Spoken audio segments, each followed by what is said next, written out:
Hello, everybody. We'll start in a few minutes. We're just allowing everybody to come in.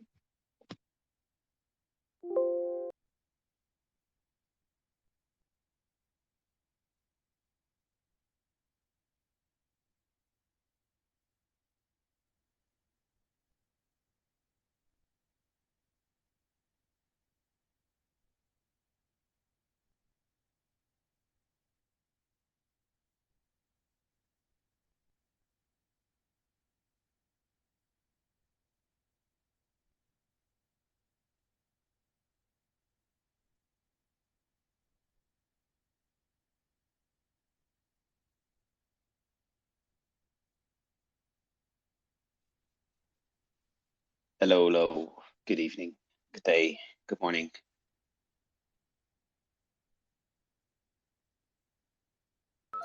Good evening, good morning, good afternoon to everyone that is listening. We greatly appreciate everybody that is here on this space. Good morning, good afternoon, good evening, everybody. Thank you for coming on board with us today.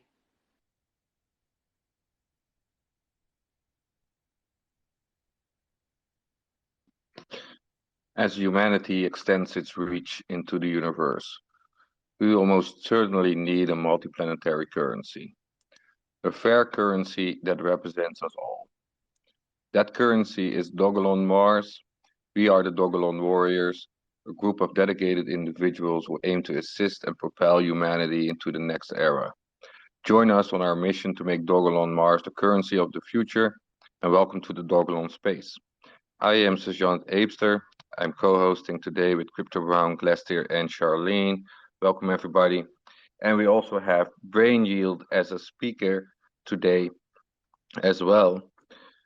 How are you doing, Mr. BrainYield? I believe you have the guy behind the BrainYield account today. How are you?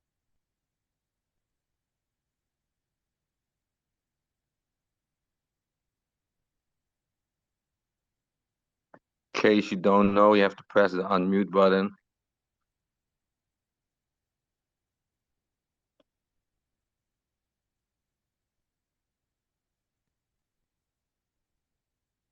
BrainYield, are you there? Could you hear me now? Can hear you now. Hear me? I got them both on. I can't. I don't know. Quality is not all that good. Can you hear me? I can hear you. I got both mics on. I don't know. I can hear you. It's a lot better now. It's a Okay, bit somebody. clear. Okay. Oh, okay. It's doing nothing. I can hear you. It's a lot better now. It's a Okay, try to. Just give me 1 second, because I have like a problem with the phone. no problem. Just give me 1 second, because I have like a problem.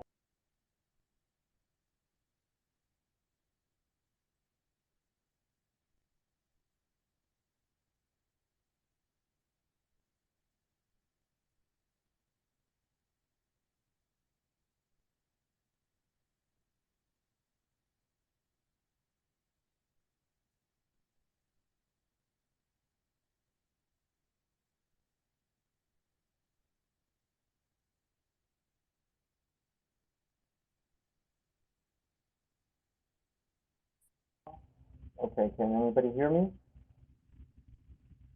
Yes, I can hear you. Okay, well, okay, I cannot hear you guys. That's the thing. So you guys can hear me, but I can't hear you. So I saw, because I have the captions on, I can see that some of you are saying that yes, you can hear me, but I can't hear you. So I don't know. It's like this is the first time I've ever used this Twitter space. So I'm not sure what the issue is. It might be my phone. And I don't know. It's a bit strange. Do you have your phone I by think what I'm gonna do is hand I'm or gonna turn the phone off and then turn it back on and then get back in and see if that. all right? We'll give it a minute.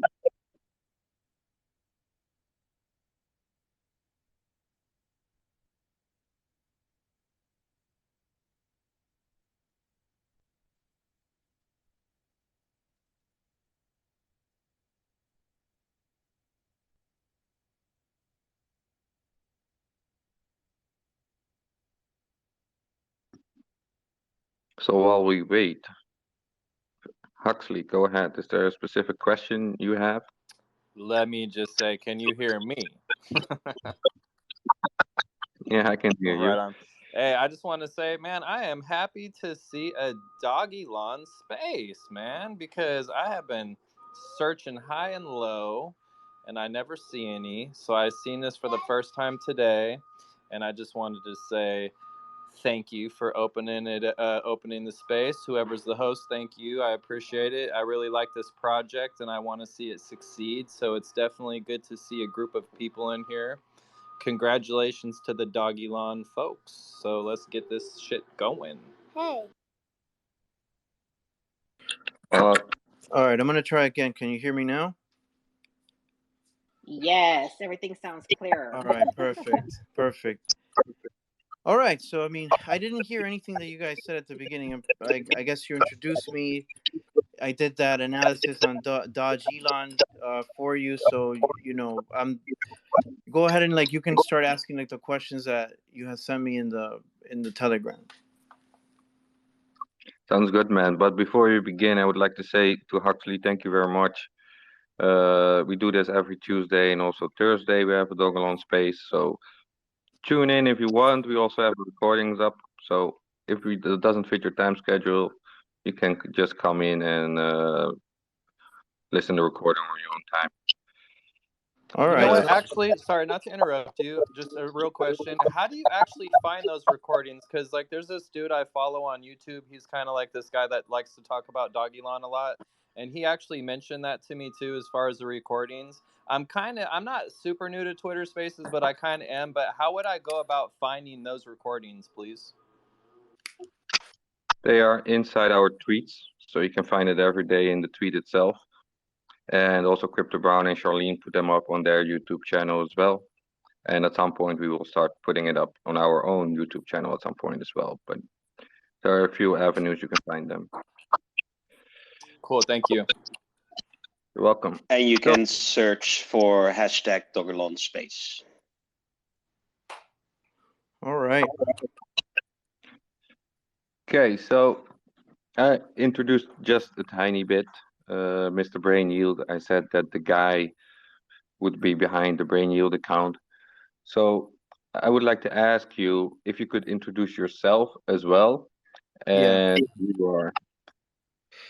Yeah, so basically, I'm just a trader. You know, I've been trading different markets for like 12 or 13 years. I started trading in like 2011 I started trading stocks. When I started trading, it was like a lucky thing when I started, but also very unlucky because I had like immediate success trading, even though I had no experience and I didn't really know what I was doing.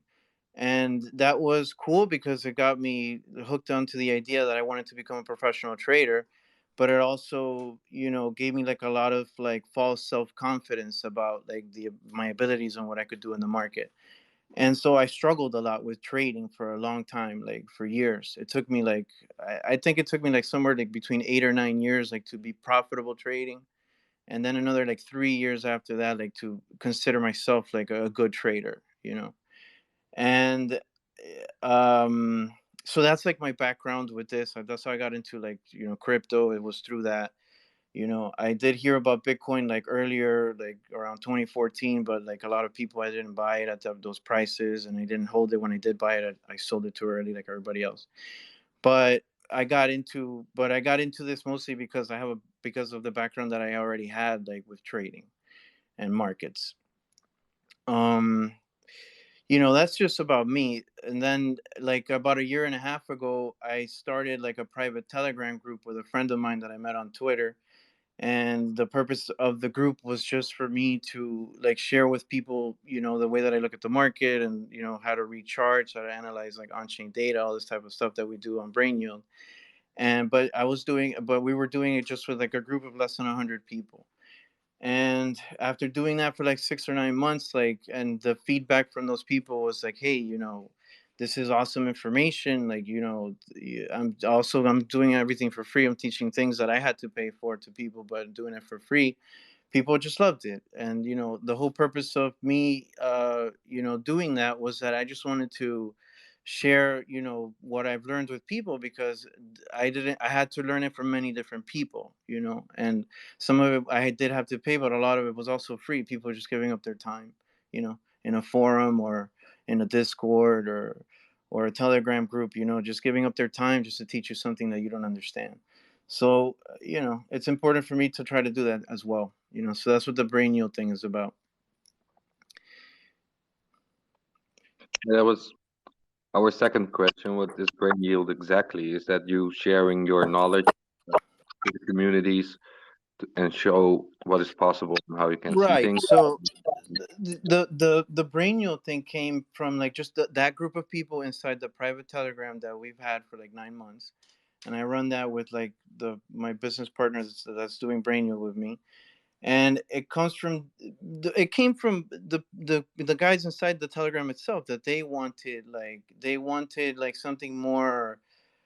I don't know. They wanted something more organized, like you know what I mean? Because the Telegram is just me in there, just ranting, at random hours of the day. And if you're there during the hours that I'm working or whatever, like I'll share my insights with you, and you can ask me questions, etc.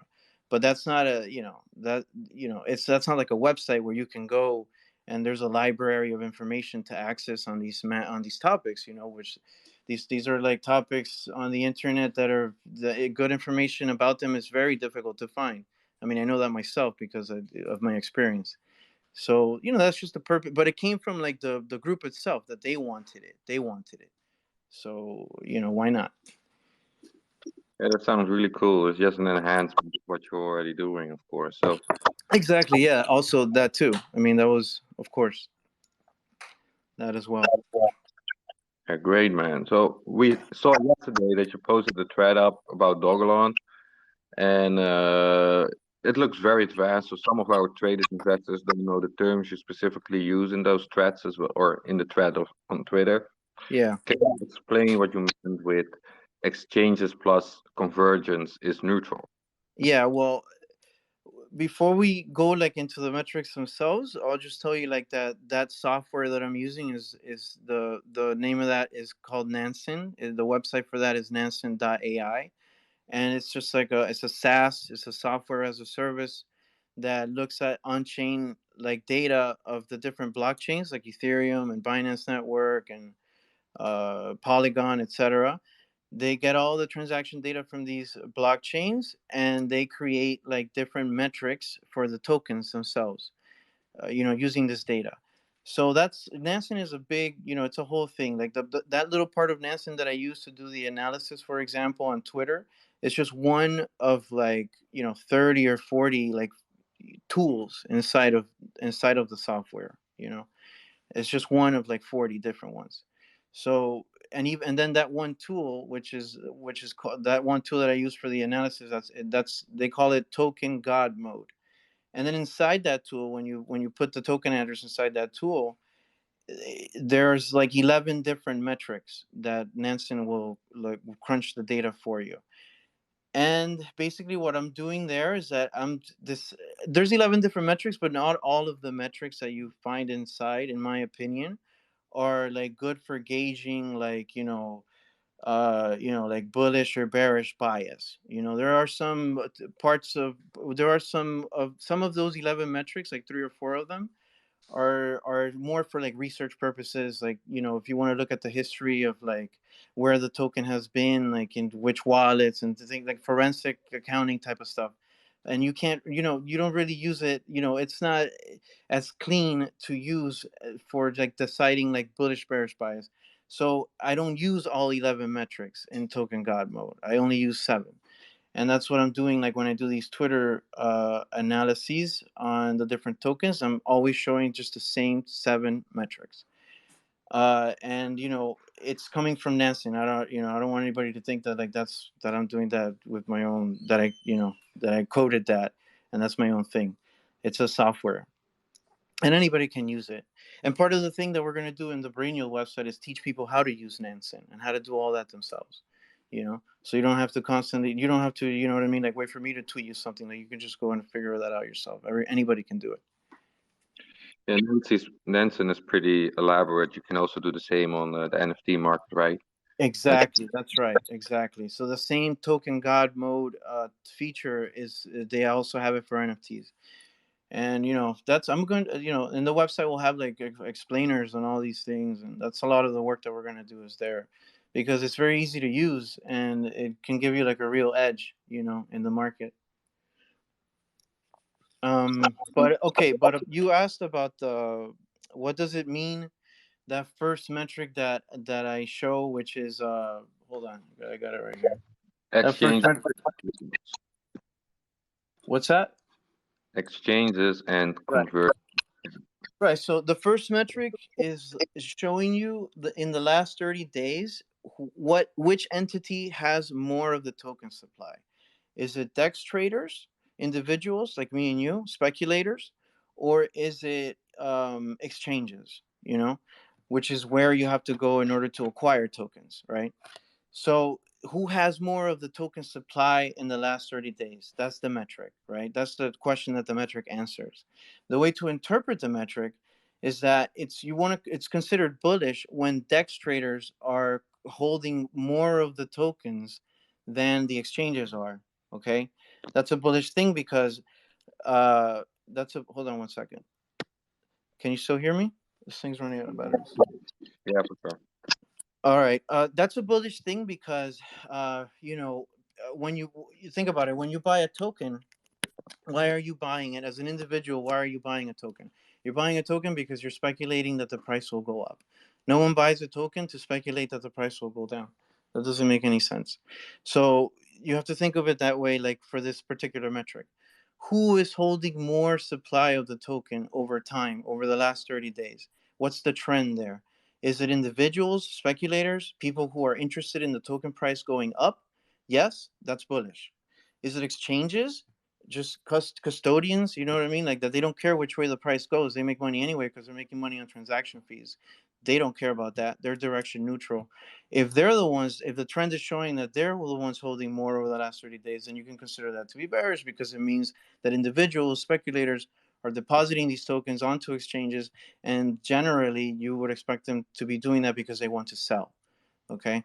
And so that's just the logic behind that interpretation. What it means exactly there, the way that I show it, is that in this instance for Elon, DEX traders are holding more tokens over the last 30 days than exchanges are. That's why I have the greater than thing pointing towards DEX traders.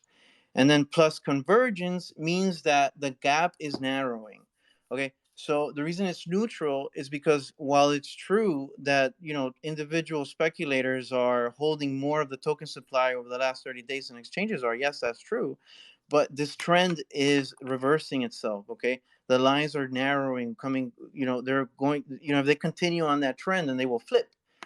Which is obviously it's not necessarily, that's why I call it neutral, because it doesn't mean that that's exactly what's going to happen, but there's a possibility there now.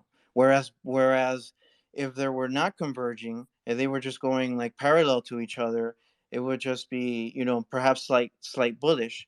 Or if they were diverging, if the lines were going away from each other and the gap was getting wider, DEX traders were acquiring even more of the token supply than exchanges, then in that instance, you would consider that to be very bullish. So here it's neutral because of the convergence, I hope that's, this stuff is, I don't know how easy it is to understand this stuff, like at first pass, it's not easy for me. That's why, I'm going to write about it, because I think it's like something you have to like, constantly like read but you understand, I mean, it's not that difficult either. I mean, it's just logic. I do understand it, but I can also understand that some people will have some questions later on Oh, definitely. about this because the common belief is that exchanges uh, a token to go up, right? So that's why they hold it, which is not necessarily true, right? It just depends on what they want to achieve with Right. token That on is the long all. term. Right, On the right, long right. term. You're There's you're right. nuance to it, right? Like you can't, this is for the purposes of creating a rating system using these metrics, I have to make generalizations. You know, I have to generalize that, what does it usually mean? when individuals deposit tokens onto exchanges? Well, that usually means that they intend to sell. And what does it usually mean when, like, exchange wallets are getting drained or whatever? It means that people are buying, that there's more demand than there is supply. So these are just generalizations that I have to make because, I developed a rating system using the metrics, and I need to be able to, assign like numerical values to these things. Like, is it bullish? That's 2 points, bear, etc. Yeah, that makes total sense. And I do think that in the Dogelon situation, we have a specialty case, but that's just me assuming with CDC, but CDC owns a lot, and we'll have to see if the commonality is that there is a different reason, like you say, that it is bearish, and if it is a specialty situation, then it actually turns to be bullish. But we have to wait and see, right? So Yeah, and I mean that's beyond the scope of, like, the on-chain analysis, right? That's you know what I mean? Like, whatever the fundamental variables are, like, for why that is, like, that's beyond like the scope of the of the on-chain analysis. On-chain analysis is just about quantitative. We're just gonna look at the data, what the numbers say. That's it. The fundamental explanation as to why these things are happening, I mean, that's a whole other thing. There's yeah, a human factor there. yeah. So another question that I have: why is a negative balance bullish? Well, just it's the same logic from the previous metric, right? Like, when you have exchanges, when you have exchanges, uh, when you have exchange wallets losing token supply, okay, that's going to show up as a negative balance change. All right, so when you have people buying tokens, if when there's like a buying frenzy for whatever token, let's say out of Coinbase, and you look at the exchange wallet that holds that token inside of Coinbase, and you see that, over the last 7 days, over the last 24 hours, over the last 30 days, the difference between tokens that were deposited and tokens that were withdrawn from the address is negative. So it means that people are, that the exchanges having to take these tokens out of their wallets to give to customers that are buying it, on the exchange. And that's bullish because it means there's a lot of demand for the token. And again, these are generalizations. Like, there's going to be exceptions, of course, but in general, that is the case. So the assumption is that an exchange has multiple wallets and they have a custodian wallet that is a long-term hold wallet, for example, and they have an exchange wallet where people go and buy and sell. What Nansen does is, since what they do is classify all the wallets, that's mainly what they do. They know what wallets are used for what purposes out of the exchanges. So then they just aggregate these wallets into what they call that metric, which is called the what's it called? Top exchanges with 7-day balance change. So they have aggregated all the wallets, for example, for Elon. Let me see. Well, I don't have Elon here. Hold on one second. All right, so they aggregated the wallets out of Uniswap and Polynex and KuCoin and Gate and Huobi and etc. And they did that themselves. They have an I don't know what their back end is. They have an algorithm that sorts all that out and they classify it, so that you as an investor or as a trader looking at these metrics, you can be confident in, like, the inference that you're trying to make, because they already did that for you. They already amalgamated, like, all the appropriate wallets for each exchange. Awesome. Thank you very much for explaining that piece, because there's a lot of confusion about that too, what a wallet does and which wallet is what. You have hot wallets from exchange, cold wallets, and exchange wallets and hold wallets. So I mean, you thank can see that type of there's other parts of the tool instead of, again, like, the tool we're using here is called Token God Mode, and it has 11 different metrics in it, and it has like 3 or 4 pages that you have to scroll through in order to see all the different metrics. So there's another part of the page where you can see, like, more in detail, like the different wallets out of the exchange, like Coinbase 1, Coinbase 2, vesting this, rewards this and that. You can see, like, with more granularity, like, what exact, and if you want to, you can click on those links and then forensic analysis, like, all you want. You can trace, like, the transactions back, like, to the origin, and see everything. You know, that's what's cool about Nansen. But for the purposes of the first page, which is the one that we're on, and it's the second metric that I look at when I do analysis, it's just them simply aggregating all the wallets of all the exchanges that trade this token, and then just telling you this is what has happened as far as balance changes in these places over the last 7 days. That's it. And it's bullish when the balance changes are negative, and bearish when they've been positive. Because when it's negative, it implies people are buying the token, taking it out of the exchange, and when it's positive, it implies people are depositing the token into the exchange, and generally that means they intend to sell. Awesome. Thank you very much. What is an entity, I should say, entity adjusted top balance? Okay, so then this is a metric that you would find on the second page of this thing, token God mode. And basically what it tells you is it just lists all the wallets that hold that token, and then you can sort by you can sort by hold on one second, let me look at it. You can sort by the balance itself. So if you sort by the high balance, it will show you the highest balances for this token and tell you what wallets they are. Is it the network? Is it a network wallet? Is it a Binance wallet? Is it is it a Gate.io wallet? Does it belong to a token millionaire? Does it belong to an anonymous address? They'll tell you all of that. And then you can see, like, what's important about this is that you want to see like what the people that hold the most of this token have been doing recently. That's what this particular like metric can tell you. You want to know what are like the top 10 wallets, or the top 20, 30, 50 wallets, individual wallets, not exchange wallets or anything like that, but individual investors. What have they been doing over the last 30 days? And then this allows you to do that because you can sort, by the balance change over the last 7 days or the last 30 days. And then you can see like what has been going on here amongst the top wallets. Have they been mostly like buying, or have they been mostly selling? And then from that you can just derive like some kind of bias, right? Like if they've been mostly buying, then that's bullish, and if they've been mostly selling, then that's bearish. And if no one like side has done more, then that's neutral. Yeah, that makes total sense. And how does the analysis like this work, and how would you go about doing it? Well, okay, so the way that I do it is that, like I said, the tool has 11 metrics and I only use 7 of them. And the way that I do it is that I assign a numerical value to each of the different biases. So if something is bullish, I give it 2 points. If something is neutral, I give it 1 point.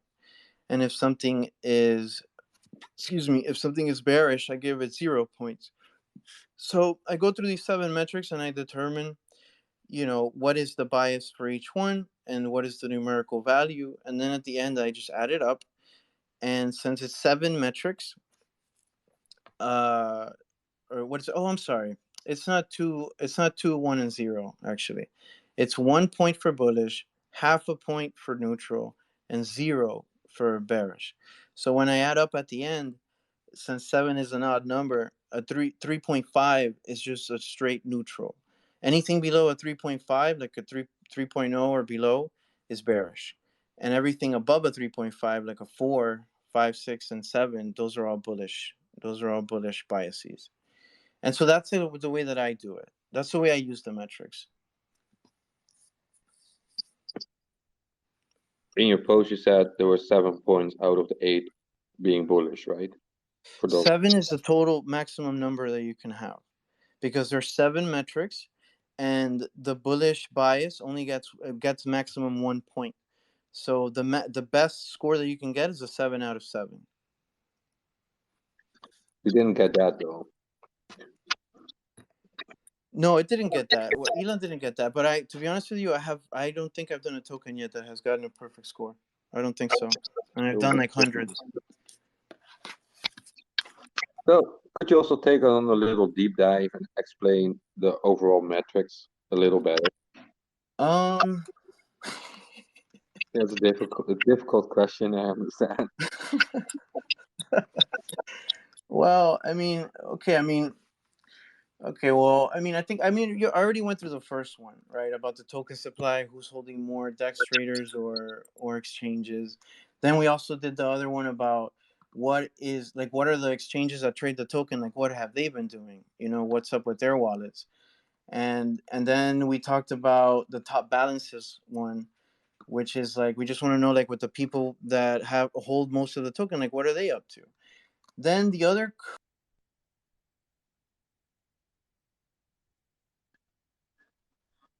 Think you just got cut out, or is it just me?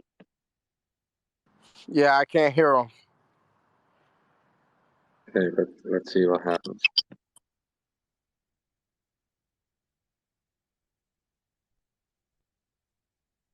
Maybe his phone died. He but just then this continued other with it metric, earlier.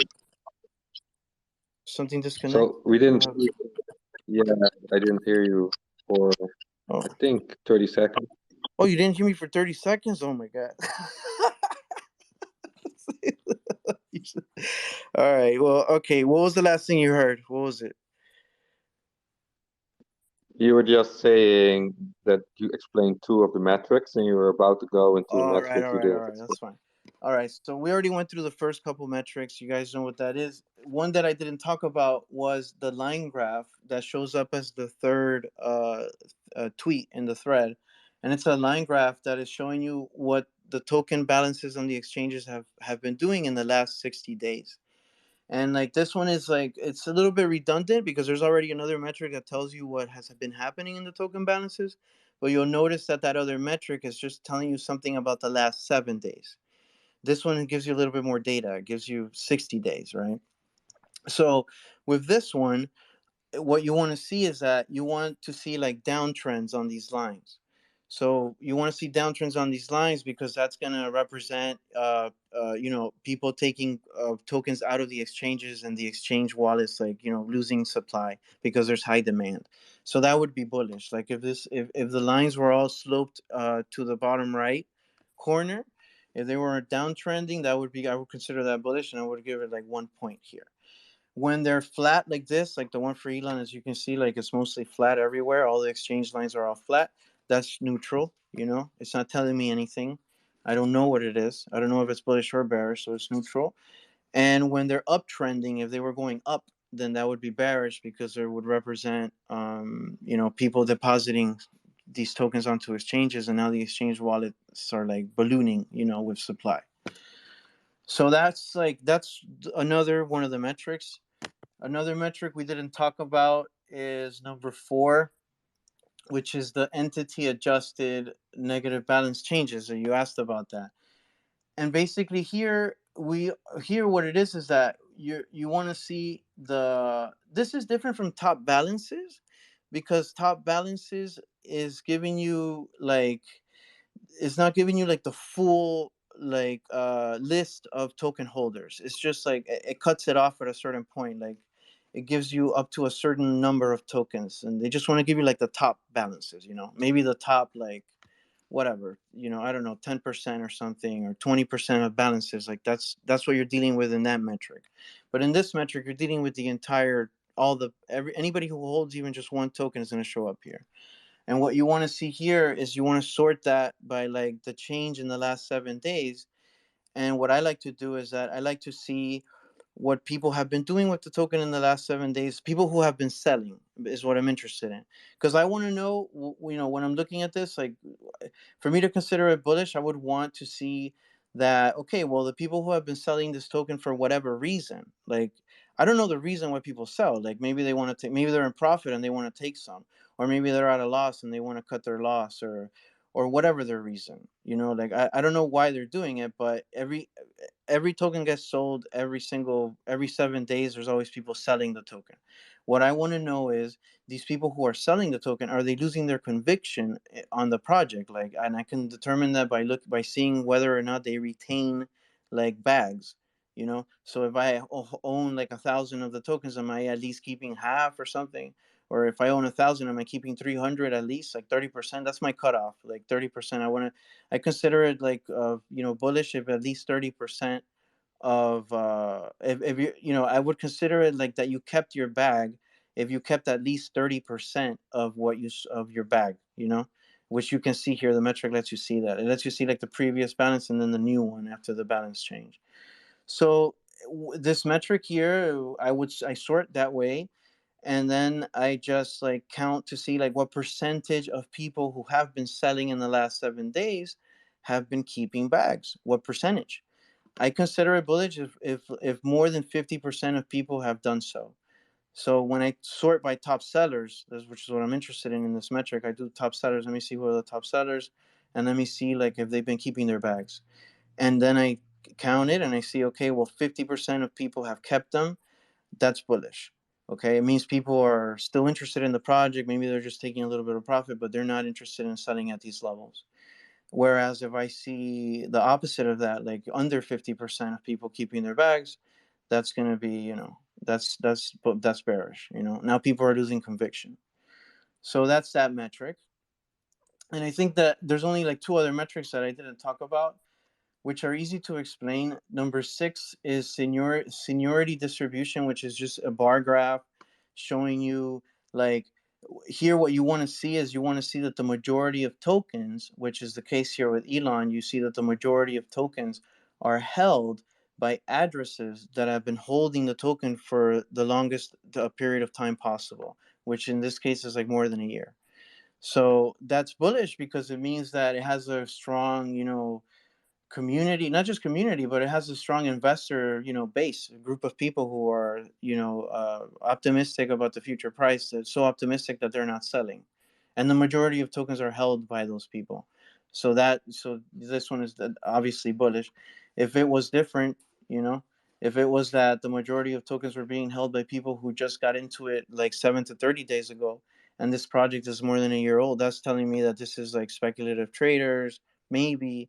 And speculative traders, are not interested in holding things on long term, so that's not as bullish. That was the rationale there. The last one, number 7, is unique address count, and it's just a simple line graph showing me, what's been going on as far as like new addresses, like unique addresses holding the token. You want to see this in an uptrend because it means that more and more people are becoming interested in the project over time. And the opposite is true. If you see it downtrending, it means people are losing interest.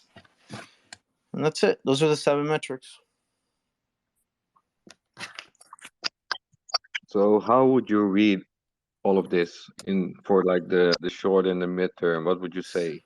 For Elon, I mean, me personally, my opinion is like right now with the market, like whatever's gonna happen with like whatever's gonna happen with Bitcoin in the medium term is all the rest of the altcoin market is gonna follow that.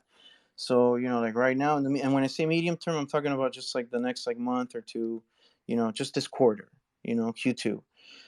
Right now in Q2, I'm bullish on Bitcoin. I think it's gonna do well, and I expect like the rest of the altcoin market to follow it. But I can't tell you what will happen after that. I don't think anybody could tell you that. That's pretty difficult to use metrics for as well. Everything can change. I also saw that the fear and greed index just hit the greed again. So Exactly. Exactly. So it's difficult. The metrics do change. So you have to just keep you just have to just take it like week by week. Yeah, I agree. So I was just wondering, how much time do you have available? Because I'm pretty sure that there are some people here that would like to ask you some questions, but we also have some other sections coming up. So what we could do is that we have the question sections from everybody in the community right now, for a few minutes, like 10 minutes, 15 minutes, and then we move on to the next section. Or we just go to the other sections and then all the questions will be in the last slot of this Dogelon space. I think we could. What do you want to do? Right now? You want to do it now? Okay, but I don't have how much time. Hold on, I said I'm talking to my wife about it. What is it? And she's embarrassed. I was supposed to say that. Well, come on. I have a wife. What do you want me to do? How much? 10 minutes? How much time do I have? It has to be quick, guys. I don't have a lot of time. Okay, let's go for a few minutes. First, want to ask the hosts if they have a question. Crypto Brown. No, I mean, he explained everything thoroughly, and I like the metrics that he's speaking about. You have a lot of knowledge on what you say, Mister. I mean, I'm just reading off your name, Brain, but sorry about that. But It's all just like good. what you were saying about the greed index and the metrics, like no one knows what can really happen. Not to hold it on too long, but just to demonstrate, it's like no one can really know where the price can go. Am I right? You're right. I mean, I agree with you. It's not, this is all statistics though. Like it's also just statistics. Yeah, We cannot know which way the price is going to go, but we can use this data and, come up with probabilities, and then, play the market that way, using statistics. perfect. Thank you, sir. If anybody else have questions, Glastier or Charlene? Yeah, I would have a question. Because in the first chart, you're talking about DEX traders and exchanges, and there you say that DEX traders are more inclined to like have interest in the project. But nowadays, you have so many people jumping on board into crypto, and they tend to use more exchanges. Is there any way to make No, well, let me make a clear that line? up. Let me clear it up about that metric because I think that you misunderstand like what it measures. DEX traders versus exchanges, what it's measuring is it's just telling you because again, like Nansen, what it does is that they classify wallets based on their on-chain activity. So Nansen knows what every single wallet that interacts with a network. Let's just take Ethereum for example. Nansen knows what every single wallet that interacts with Ethereum uh it knows what kind of entity it is based on its transaction history, based on its activity. So it knows whether it knows whether this wallet belongs to Coinbase or this wallet belongs to just an individual, Trader Joe, or this wallet belongs to a smart contract, or that maybe is operated by the network or what. There's a variety of categories onto which wallets fit, right? But what the metric does is that it sorts out all the wallets that Nansen considers to be individual investors, okay, and then it labels that DEX traders, okay, and then it sorts out all the wallets that Nansen considers to be exchanges, and it labels that exchanges, and then it just shows you the difference or not the difference, but like it just compares these two entities and what percentage of the token's supply they hold respectively. So it tells you whether DEX traders, individual investors, are holding more of this token than exchanges are. And the way to interpret that is that this is bullish when DEX traders are holding more than exchanges because it means that individual investors who have a directional bias, meaning that they care about whether the price goes up or down. They want it to go up, or otherwise they wouldn't have bought this token. They wouldn't be holding it in their wallets. Why would you? Why would you buy a token if you don't want it to go up? So you can infer from that these people are speculating on bullishness, right? And it's bullish when they hold more of the supply, especially over time, because it's showing you a trend, because it's indicating that this demand is only growing, okay, which is bullish. And it's the inverse when exchanges hold more than DEX traders, and it's just the inverse logic. Oh, that makes sense. That's cool. Okay, Very interesting. Thanks. you're welcome. Real quick, I don't want to take a long time, but I just want to say thank you so much for coming on board today. You are very, very, very, very knowledgeable, and I love the metric stats that you use. Very, very, very, very knowledgeable. Thank you, I appreciate it. Thank you very much. Boo, do you have a question? Yeah, I was going to ask in regards to the metrics talking about the negative and positive balance on the centralized exchanges. Can those numbers become harder to determine bullish or bearish actions if, say, there's a lot of buyers coming in and making a negative balance, and the exchange just comes in and buys a ton out of nowhere?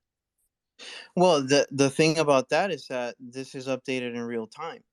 So you can refresh the page there on that tool every minute if you want to, and you will see this in real time. You will see those changes. So again, for example, when I do the analysis, I'm taking like a snapshot. It's like a snapshot in time of like the bias for this token, you know, and that can change, of course. I mean, of course, you can have a war, and then people are going to do different things with their money, and that's going to reflect itself in these exchange balance differences, etc.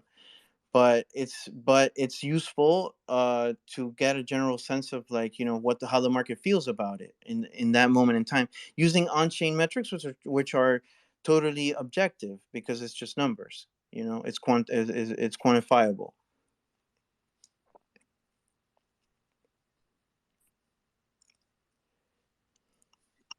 Brew, does it answer your question? Yeah, that's cool. Awesome.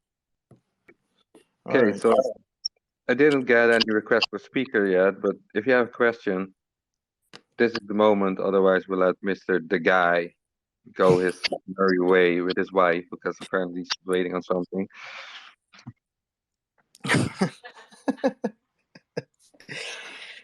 All right. Well, thank you very much, guys. I enjoyed it, and if you guys want to have me back, this stuff is very dense, so happy to talk about it again. We can go over it again. Maybe I'll do a better job of explaining it. The more I talk about it. But also, that's what the website's for. So hopefully, you guys, if you're not following us on Twitter, like follow us, and just because the website's coming soon, and that's where all this information is gonna be. It's gonna be, and and what's that? What is it? Yeah, thank you very much for coming onto the space and wanting to talk about it.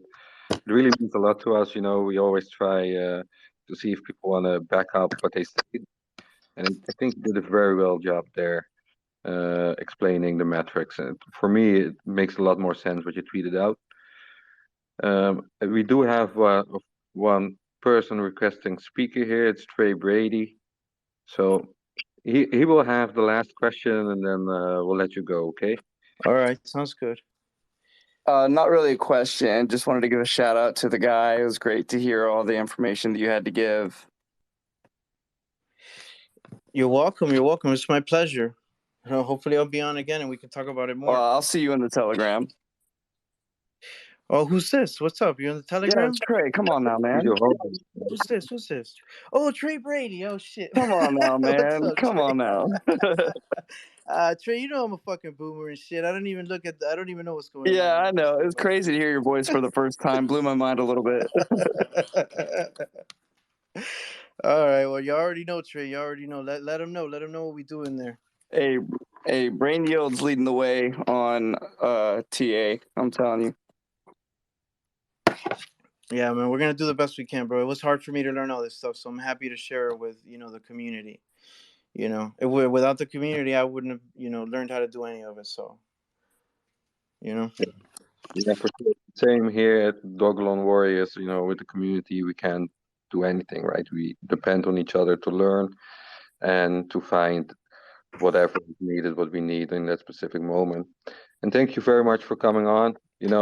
If you have more questions or you just want to know more about what he does, just give him a follow and look at his website as well. And definitely, when we have some more questions, I'll reach out to you again and bother you. All right. Thank you, guys. Bye-bye. Thank you. See you, man. So let's move on to the next section, which is the educational section. So last week we had TSTN on explaining a little something about burns. Today we have Brew on. He wants to explain something about rug pools and liquidity. So Brew, would you like to explain first something about yourself, who you are, and before we get into nitty gritty stuff? Yeah, sure.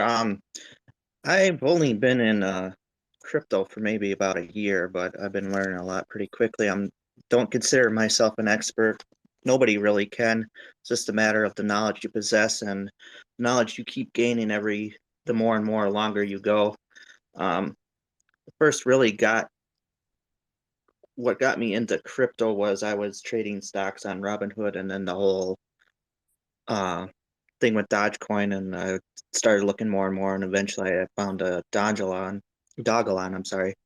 And ever since then, I've been finding various projects. My portfolio is probably within, I'd say, 30 or 40 different projects that I've invested in, from large holdings to just small holdings. A lot of what I learned off of was from Coinbase and their educational tutorials.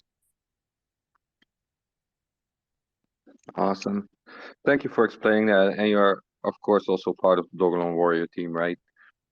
Yeah, I help with the promotion and organization within the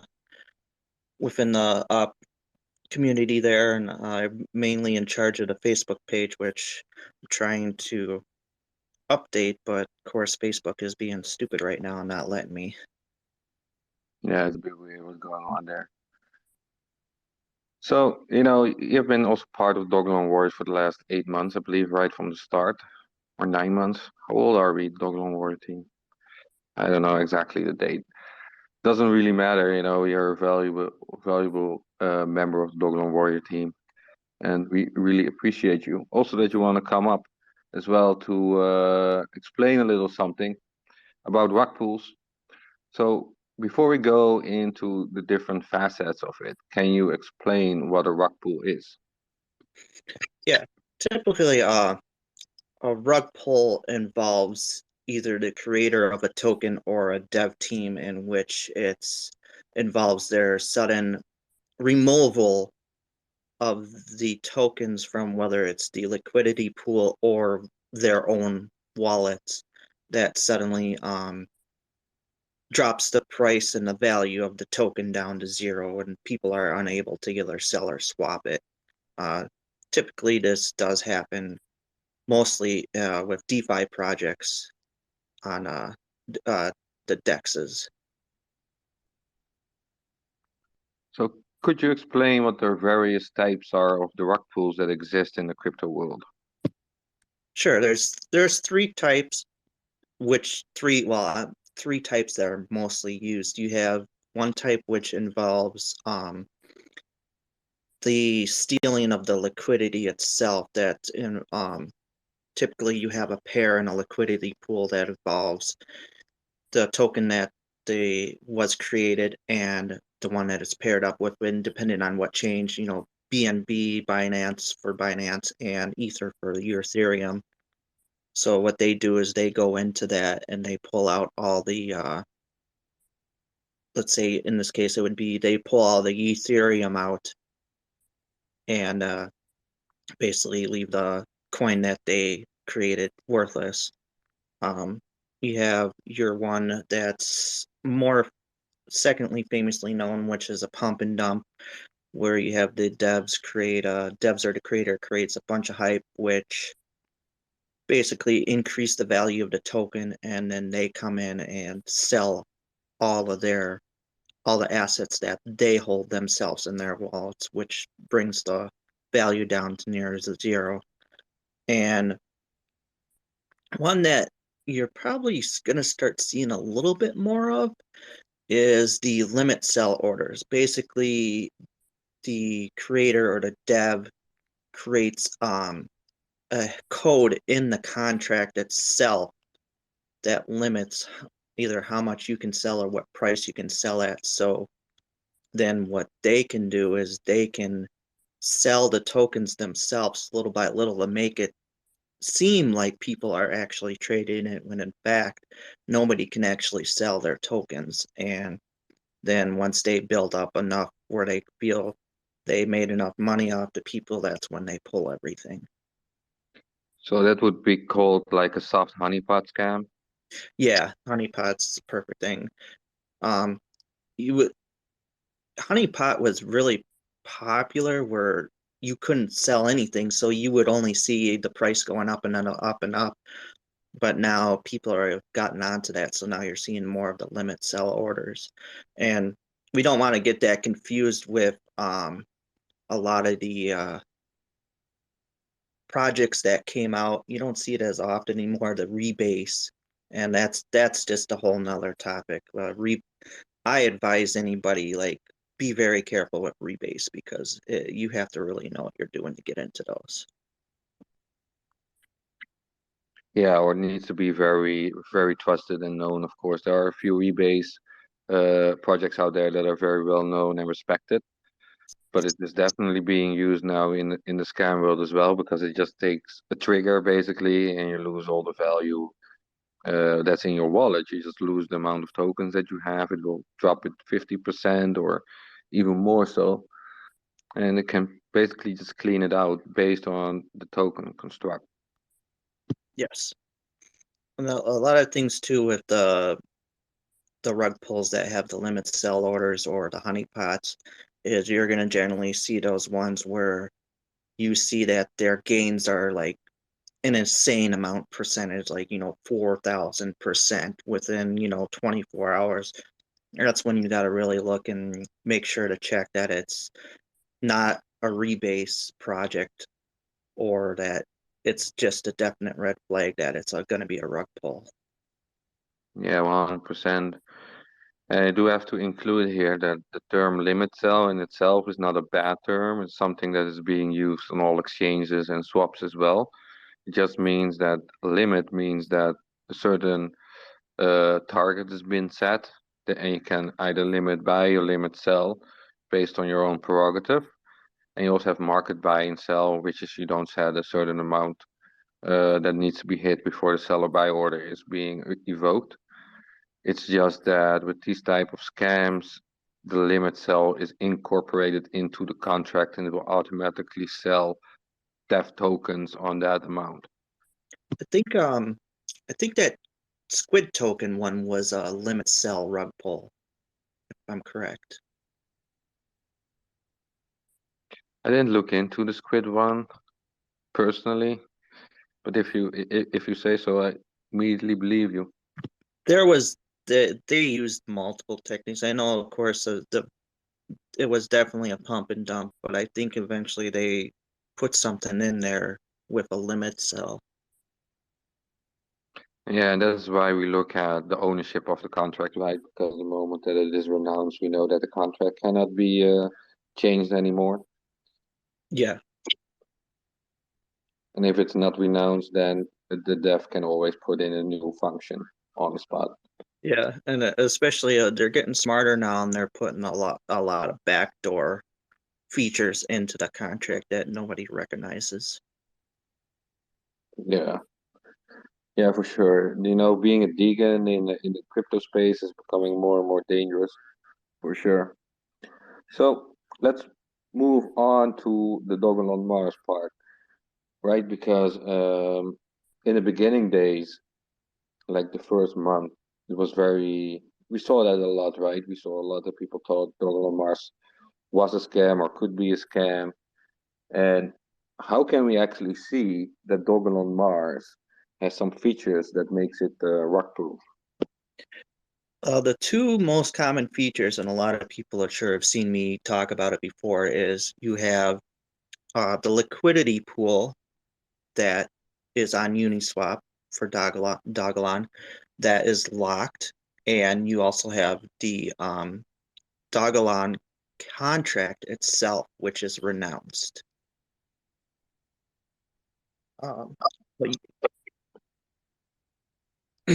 Now, with the liquidity pool, you have, as I mentioned before, you have a pair. You have, in this case, it would be the Dogelon token is paired with Ethereum. And what happens is you exchange one thing for another. So I give Ethereum and I get Dogelon. Or let's say I want to take my Shiba and get Dogelon. So first the Shiba goes the Shiba goes to their pool, pulls out the Ethereum, and then the Ethereum goes in the Dogelon, and I get my Dogelon. Now, a way to create security among the investors is by locking that liquidity pool. It can be for a timed amount, or in this case with Dogelon, it's locked away forever. What that does is that means that nobody, the devs, Uniswap, nobody can go into there and pull out that Ethereum in this case and create a rug pull. They cannot, nobody has access to it. The only thing you can do is exchange tokens through one of the means that I just mentioned. There's no backdoor to it. You can't do nothing at all. It's how it is. Yeah, we also know that there is forgot the name for it, liquidity provider fee, right? We have a 0.3 liquidity provider fee, which is not tax. It's just a fee that every liquidity provider gets on the Ethereum blockchain. What does that do with the LP tokens that are now currently locked away? With the fee, that's just basically you're paying extra. Let's say in this case, you're paying extra in Dogelon, and that fee that Uniswap charges. And with the case with Dogelon is that fee goes right back into the liquidity pool. So basically, your 0.3% drives that price up, plus we get the tokens back as the investors or other people to purchase or swap. So essentially in itself, it's almost like a burn, but it's a burn where you're driving the price up, but you're getting the tokens back in return. Yeah. So it's not like a real burn, right? So No. It's often considered a burn, but it is not actually a burn because it's still moving around inside the liquidity pool. Yeah. So I already mentioned a little bit about the renouncing of the contract, but could you explain what that means as well? Okay, the renouncing of the contract is basically like almost the same as locking liquidity, but this just involves, in this case, Mr. Dogelon Mars created the token and he gave up ownership of that contract. So what that means is nobody owns that contract. Whatever the contract states in regards to tokenomics, etc., what it can and can't do, that is set in stone for life. Nobody else has access to be able to go and change any features within that contract. And in the terms of the rug pool, how that makes that rug proof, that means he can't go in and create, nobody can go in and create, say, a limit sell order or create a backdoor function or anything like that. Are there also other things that would make it more rug proof?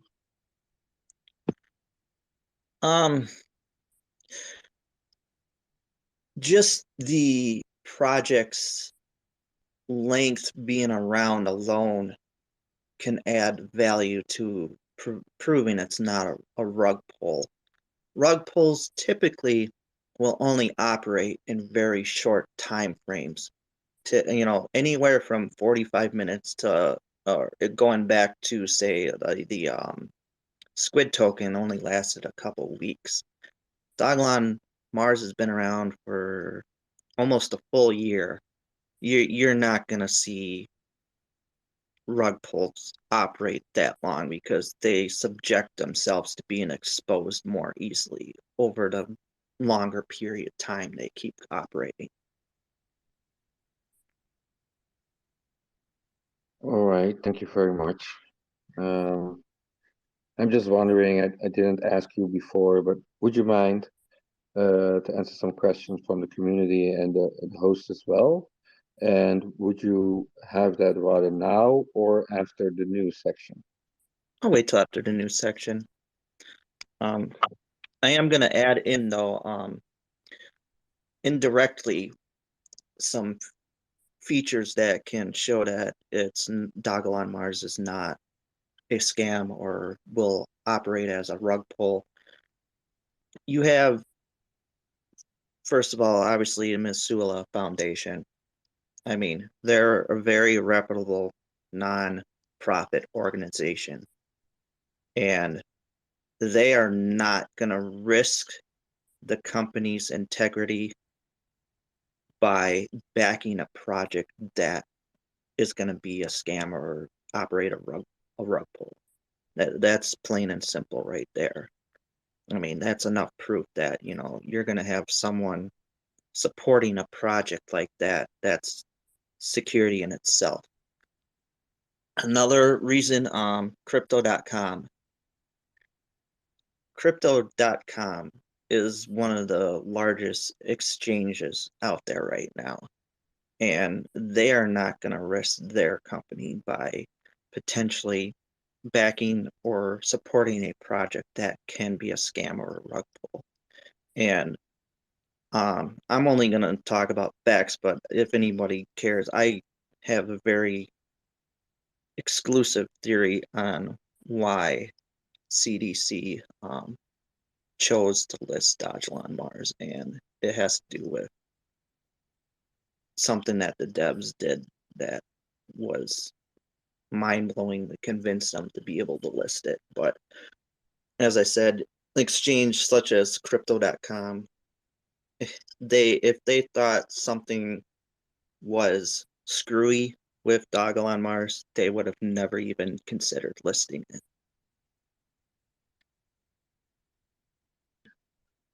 That's a very good point. Both of them, actually. They don't want to put their reputation on the line, right? Can completely destroy it. So I see that for sure. Would there be even more indirect features that you would say that would show that it is not a rug pull? Yeah, that's the indirect. I mean, that's not as solid as, say, the liquidity locked or the renounced contract, but just that two facts alone is a pretty good indicator that Dogelon is as legit as it can be. Yeah, and I would like to add the Twitter verification that happens within the first 2.5 months is a very big indicator as well. Yeah, the Twitter verification of Dogelon Mars, right? Which is Yeah, something that back then unheard of, that a meme token project became verified on Twitter. that early as well. Just how many centralized exchanges Dogelon is listed on right now is another indicator, because typically rug pulls aren't gonna try to get listed on exchanges. They're only gonna stick to the DEX, the decentralized. Yeah, because then they don't have to dox themselves either. Yeah, because especially with when you get into more centralized exchanges, now you're getting into having to get involved with KYC or AML, and that means more potential to expose themselves for being a rug pull. All right. Drew, do you have anything else to add? Because otherwise we'll give the microphone to Glastier for the news. No, we'll get the news rolling. That's good. Awesome. So Glastier, go ahead, man. All right. So the Dogelon news for today, March 29th. It's been a pretty wild ride. And the last few days or last week have been amazing price-wise because the market is looking great. Bitcoin has had a great rally and is now hovering at around the 47K mark.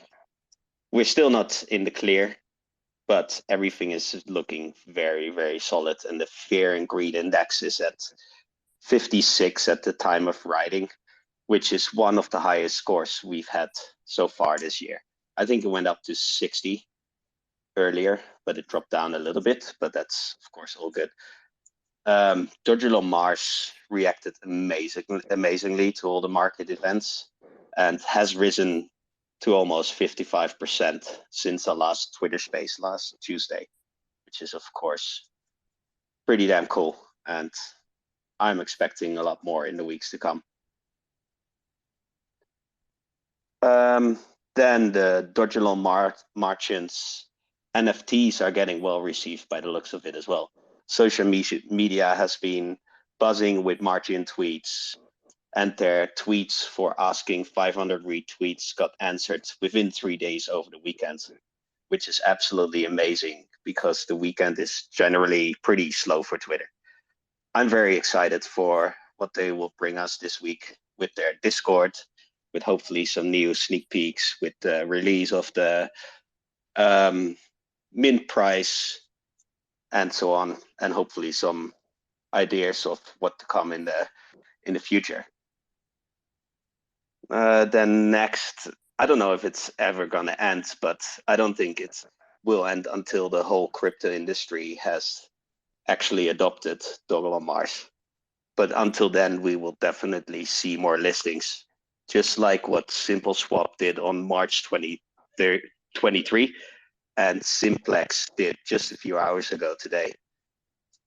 We can add them to the list of listings we had this year, which is already about 14 companies strong so far, which is pretty incredible for such a short time period. Also, the Dogelon warriors have been very active as well. We've seen a few tweets and such, and let me just sum up what we've been doing so far this week. First of all, we've seen the tweet about the first Dogelon DAO voting on snapshot.org. This voting is about when the Methuselah Foundation should release their plans of what they will do as a steward with their Elon holdings. This is very big. If this is big, no, this is actually massive, what I wanted to say. And if you haven't voted yet, the tweet from the Dogelon Warriors is pinned here in the space. And please go over and vote on the DAO to get the ball rolling for them to decide when they can actually release their plans. Also, there was a 24-hour $100 giveaway, which has been paid out to Mohammed Mohammed BHR3, and I want to congratulate him for winning the $100 also pinned in here in the space. And last but definitely not least, until the 6th of April, we're hosting our fourth, I think I lost count because we had a few, but we're hosting our fourth Dogelon Mars meme contest with a prize pool of a total of $3,000.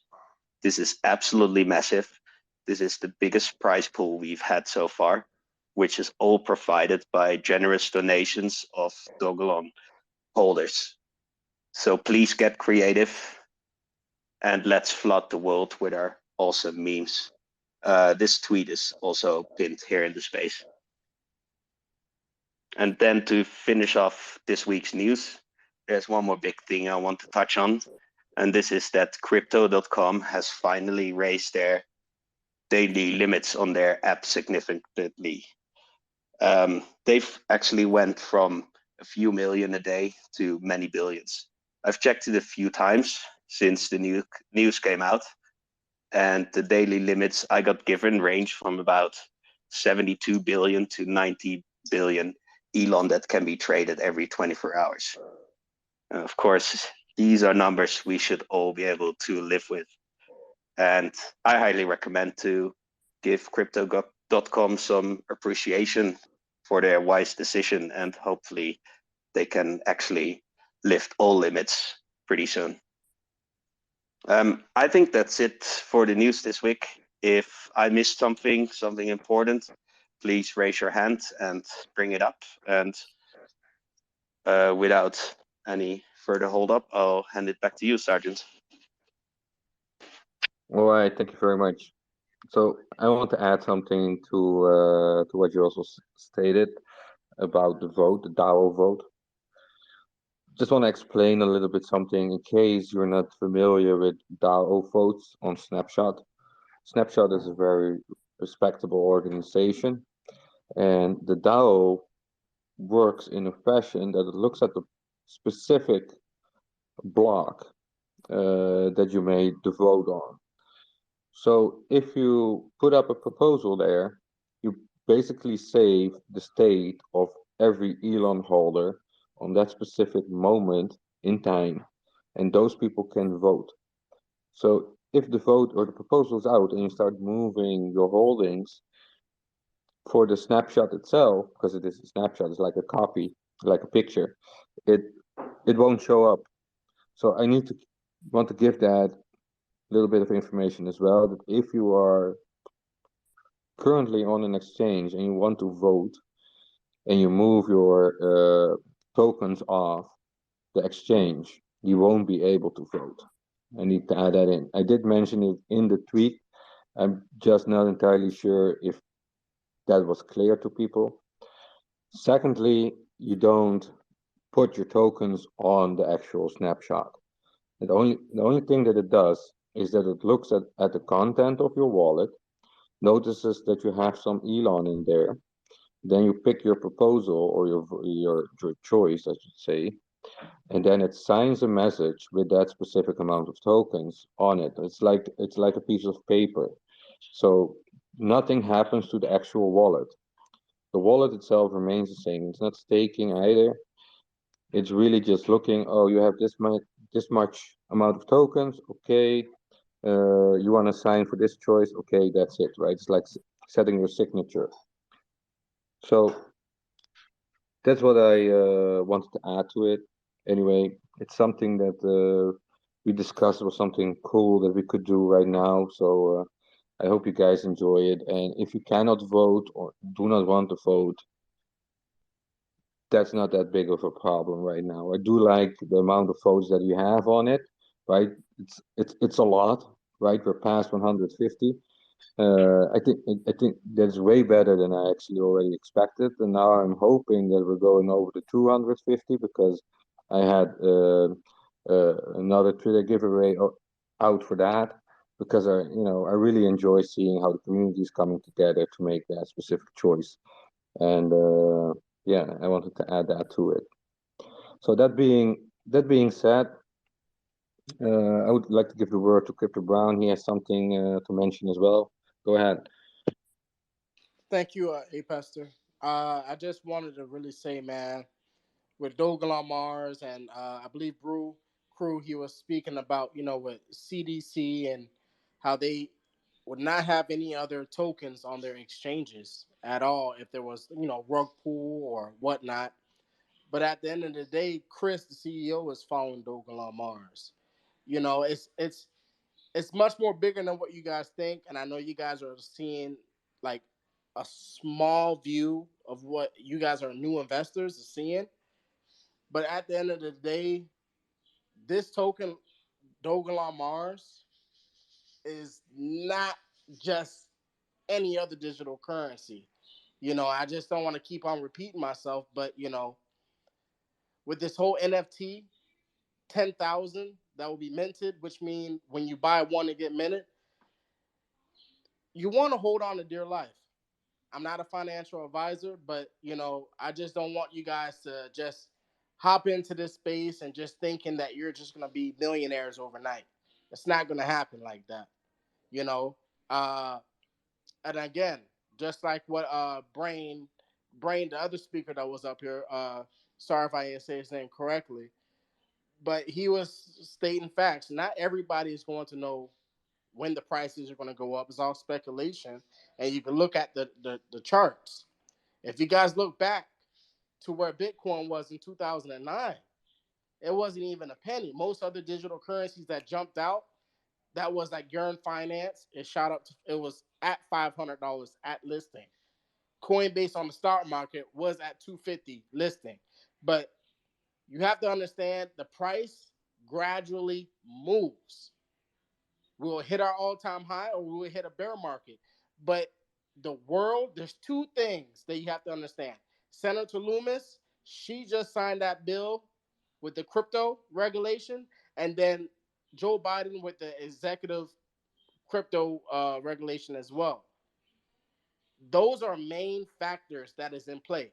Dogelon Mars is just not just a longevity token. You have to look at it as a currency, and it is a currency. Again, it's on ZoidPay, but for me as a holder and a believer and a passionate holder, it's like this currency is going to be used worldwide, not just in certain states. And when we get listed on other exchanges, you guys have to understand Binance is not open in New York and other states as well. Crypto.com, most people can get Crypto.com. And I'm happy that Crypto.com put them on in October last year. You guys have to look at the big factor. We are on Crypto.com. They done bought arenas. FTX bought arenas. You guys are early in this space. And that's it, fam. Charlene? Yeah. So I just wanted to touch a little bit about the longevity. I know you mentioned a little bit about that crypto. I want to ask the masses out here, do you all know what you are holding? Put some emojis up in the air if you all really know the value that you are holding with this token, Dogelon Mars tickler Elon. Do you know the value? Do you know the longevity behind this token? I don't think y'all really listening to me. I want to see some emojis if you know the value that you are holding. Okay? There are billionaires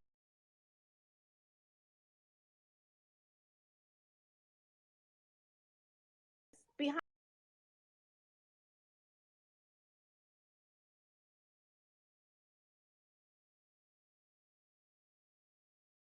the day regarding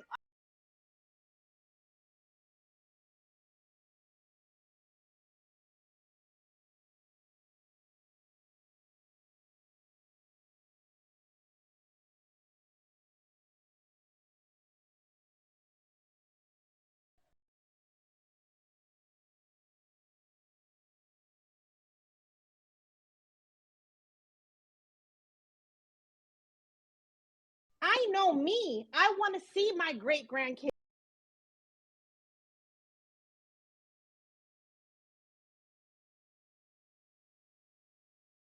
You're gonna have your updates, you're gonna have your down days, but just know the value you're holding. Just don't bail out on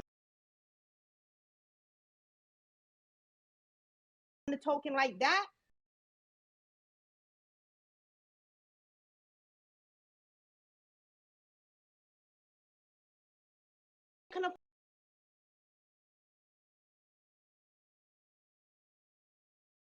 But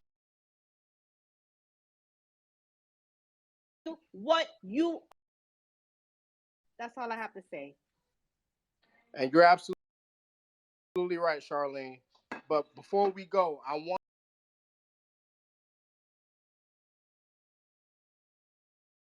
wanted everybody on this space to know we have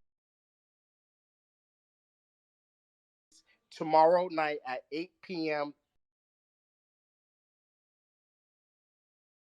Greenfield. Bill, feel free to do so. But at the end of the day, he is they're all behind the scenes. But Clay Greenfield is going to be on the space with us tomorrow. Also, Charlene and A Pastor. So stay tuned and be ready. Thank you, guys. Yeah, for sure, man. So I'll be joining that space as well and listen in and see if I can maybe drop in a little question as well.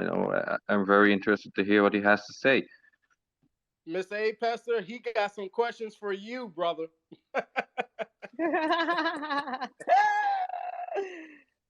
So he'll be waiting for you as well. I let him know that you're coming on. Okay, okay. Let's see how good we can answer those, yeah. You're going to be able to answer them, brother. Good. Okay. So everybody, this was our more serious aspect of the space where we just try to give you some information as well. And if you have some questions for everybody up here, or you just want to address the community and share some of your own ideas or whatever, then now's the time. So Joel, I'm seeing you, getting you on. What's up? Oh, I have a question for the community. I'm really into NFTs and locking away your crypto coin on a picture, whether it be Solano, Ethereum, Polygon. And with our future drop, would the community be excited to lock away their Elon in NFTs? And I just wanted to catch your guys' feelings on locking away your Elon for a position on the Dow, and everybody's thoughts on that. So, bro, how DAO works is that you don't lock away your Elon. Yeah, that doesn't happen in a vote. The Well, only you thing lock that away your happens Elon when you purchase a NFT. You mint it. Whether Ethereum or oh, you mean like buying an NFT? yeah. Okay, then I got you. So, What you mean, like, when the drop comes, how do you guys feel about locking away your Elon for the NFT, which is going to give you a seat in the DAO, and how everybody feels about that? Or that concept, which is like the biggest, like one of the number one bull motives in NFTs right now is you're locking away your position in the Ethereum that you stake to put into purchasing your item, and the community and the floor and the art and all the aspects that come with NFTs.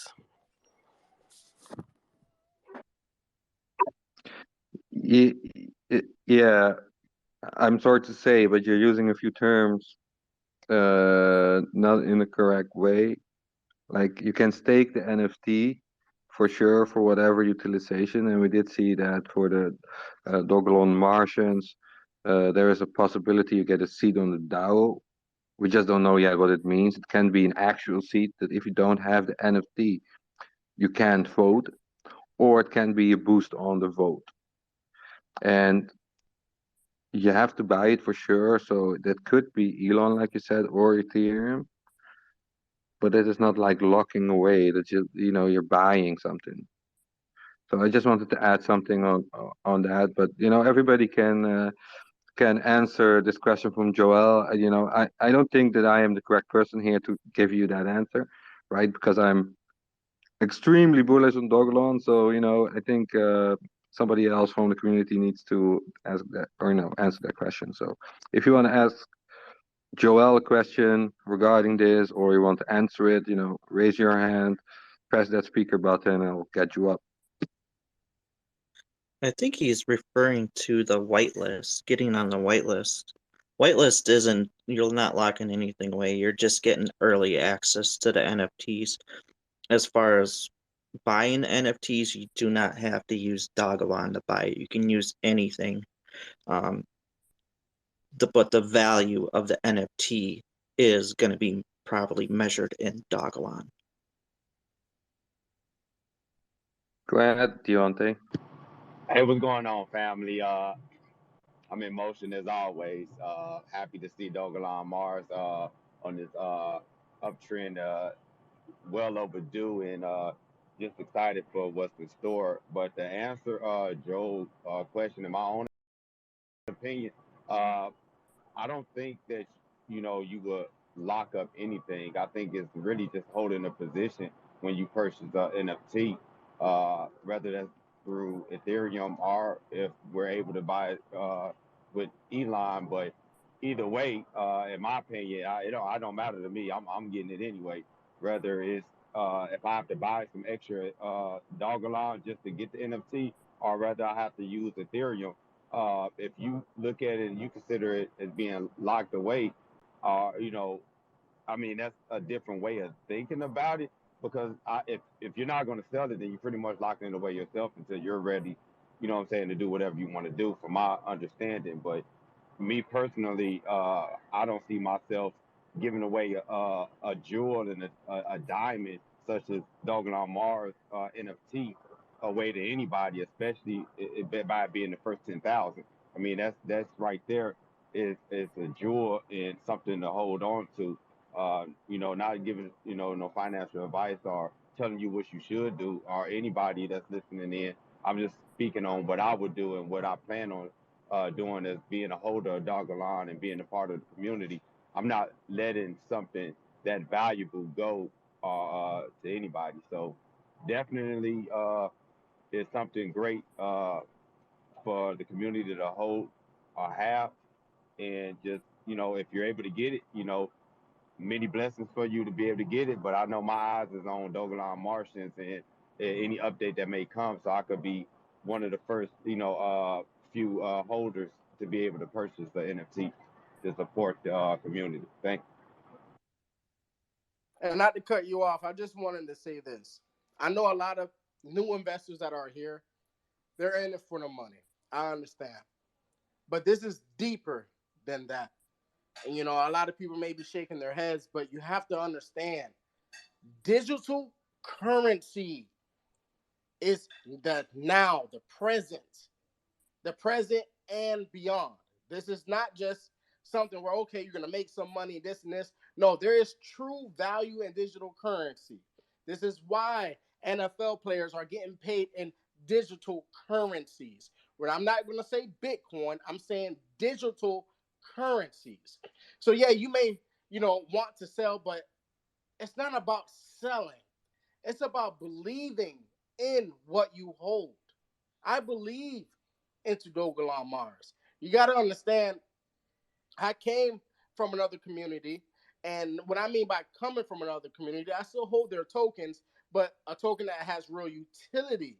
And with me being in Dogelon Mars and understanding who's backing it and where this project is going to go, family, if you're holding, just know that your future is bright. And I'm not just gassing you guys up or just telling you guys just this and this. This is the future. This is happening. Everybody's going to get paid into cryptocurrency. You guys are going right now. Everybody who is here, you guys are own businesses or working for businesses. You all are fiat slaves. We work for the dollar. And soon, once they change that, some of you, not even some of you, but others who are not into the digital space and still doesn't understand about cryptocurrency, there will be others that will be digital slaves. So just understand the meaning of hodling and taking out what you can, that you're in a better situation than you invested. But honestly, family, I'm in it for the long haul, not to promote this and this. This is a true gem, and I'm not letting this go. Thank you, guys.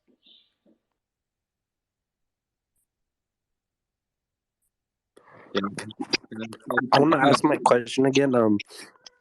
I mean, more clearly. I mean, all right, the NFT launches and they say 15 million to mint. You use your 15 million to mint, and now you have the NFT, which costed 15 million Elon. 15 million Elon, and that's kind of like the base price. You put in 15 million to get it. Now you have Now you have the NFT, which is worth a minimum of 15 million because that's what it costs. So maybe in the future, if you would like to sell, you would sell for the minimum of that 15 million Elon. That's kind of what I meant by locking it away. But I was just wondering, how do you guys feel about transferring your wealth from a crypto coin to an NFT, which gives you the potential of having a seat at the DAO?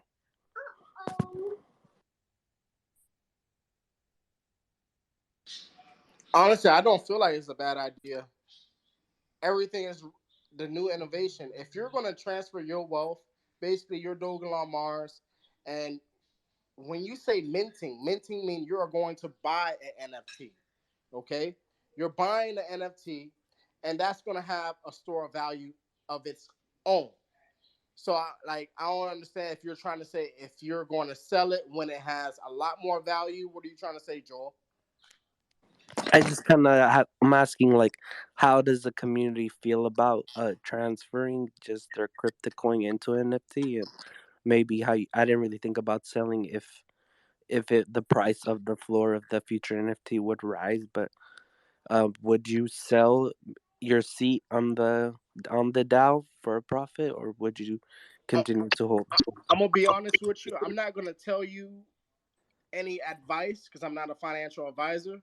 But I mean, it's up to your own decision of what you want to do. But for me and others, there's new investors that's in here that may not understand.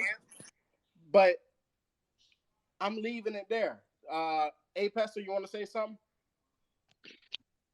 Yeah, I just want to add something what Silent Alonso always says, and that is huddle until, right? So if you buy something, you can buy it for pure speculative ability that you want to sell it at some point when you make money, or you keep it because you still think, okay, it has a benefit in the long run. So, but you wanted to ask the community, so I would like Deontay to take the word here, and then after that, Chakwu, and then Saint. That was the. I'm sorry, I'm losing my words. The way that people came in. So go ahead. Hey, yeah, just to answer a question, Joel, when you look at and you say 15 million to get Dogelon Mars NFT or just to transfer the wealth, you still have to me I would still have my wealth regardless if I transferred it over to NFT and to be able to have a position. I mean, uh, in my mind, why wouldn't I want to have a further place in involving Dogelon Mars and to be able to help the community, uh, vote on certain things to build the community up. So if you look at that and if you ask him if that's a sacrifice I'm willing to take, yes, of course, because I'm a big time positive person for and Dogelon Mars to steady increase and even if it's the value or just with the project of longevity like anything that I can do to help, I definitely will, try to partake in. So again, I plan on buying multiple NFTs with Dogelon Mars if I'm able to, and I don't see myself looking at it, as a NFT to sell or to take value of it. I know some will look at it that way, but I look at it as a bigger picture because we will have new investors uh, getting involved with Dogelon Mars. And if I hold a position to be able to make a vote, I would like for them to feel comfortable coming into a project knowing that they have top tier individuals that's making, sound decisions on are contributing to making a sound decision on making it Dogelon Mars a better project to be in, a better currency to be a part of. So I hope that answered your question as far as what do I see as far as when NFTs come. Thank you, and thank you, Dogelon Mars, Crypto Brown, Charlene Glaster, and Brew Crew, and also uh, uh, the other speaker that was in here. I'm sorry. I'm gonna drop back down to listener, but I appreciate everybody being a part of Dog Alarm Mars and just hold strong and keep your conviction. Thank you. All right. Thank you very much as well for coming up and explaining your point of view on his question. Chakwu, go ahead.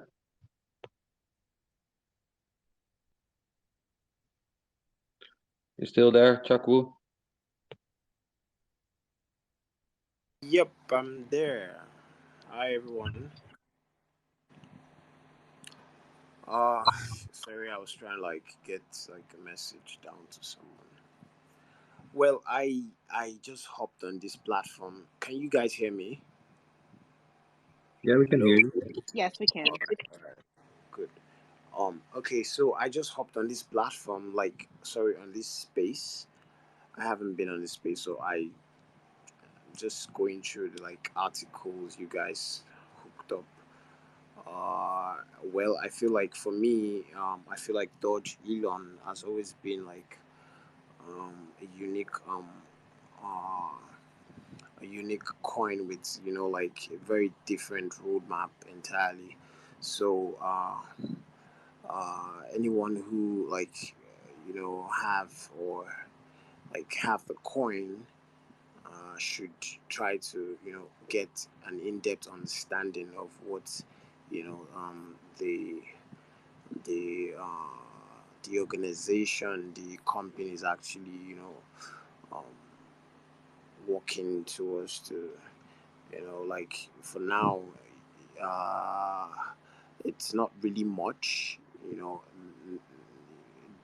They are not really doing much at the time being. That was the same thing Bitcoin actually started up with. They started up with an article by Satoshi. So all these things are what we actually take into cognizance of of anything we're actually doing. So I feel like if you are able to see the vision, knowing that okay, Dogelon is actually a unique coin. It's not just a meme coin. It's not just gotten from the two biggest names in the world right now, part of two biggest names. So it's different entirely. So yeah, that's like what I feel about the coin. So but then I think I've been looking around, and on the internet I've been seeing where I notice NFTs are trying to like come into Dogeland. So they were like saying launching. I don't know if it's ready. So well, I don't know. I think if I can get help on that, I really appreciate. I can give you an answer to that. So there's a website, dogelonmartians.com. That's where you can find the preliminary information. But all the real-time information comes on the Twitter account, Dogelon Mars NFTs, I believe it is. So that's where you can find all the up-to-date information. And what you find on other platforms like Telegram, that is all after the fact. But if you have any questions, you can pop into Telegram and ask an admin question how things are. But right now, the latest information is that a whitelist is going to be used, and that a Discord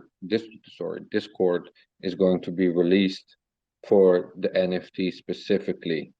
So a new media chat app will be used specifically for the NFT release, and I hope it comes in the next 24 hours because I'm really done waiting on it. I really don't like it. So I think that answers your questions, right, Chaku? Yeah, thanks a lot. Yeah. So Saint, go ahead. Yeah, hello guys. I just wanted to know what currency can we use to buy the NFTs with? Because I don't want to miss it. Is it just dollars or yeah? Well, it's a question that comes up a lot, and I'm just gonna say that I think that is going to be Ethereum. And why do I say I think? That's because on GitHub, the website files have been found, and that says that it has ETH. But again, this is not official. So it could be that somebody just uploaded something similar that looks like Dogelon Martians and also included that contract, or it is an official drop of the website files, and then we know it's going to be ETH. That said as well, it is more logical that it is going to be Ethereum because right now there is no official place that you can buy things with Elon from the dev team anyway. So I'm just assuming here that it is going to be Ethereum, and that's what I'm going for. But pretty sure as well, right? We're going to get that NFT Discord going on. We're going to get the official information, and you will have time to collect whatever token you need before the actual drop. Okay. I also just wanted to say, yo, guys, if you have the opportunity, don't miss out on an NFT. You don't know how much the resale will be on it. It can go up like the ape NFTs. You never know. So if you have the opportunity, I will advise you to get one if they're cheap. But yeah, just my opinion.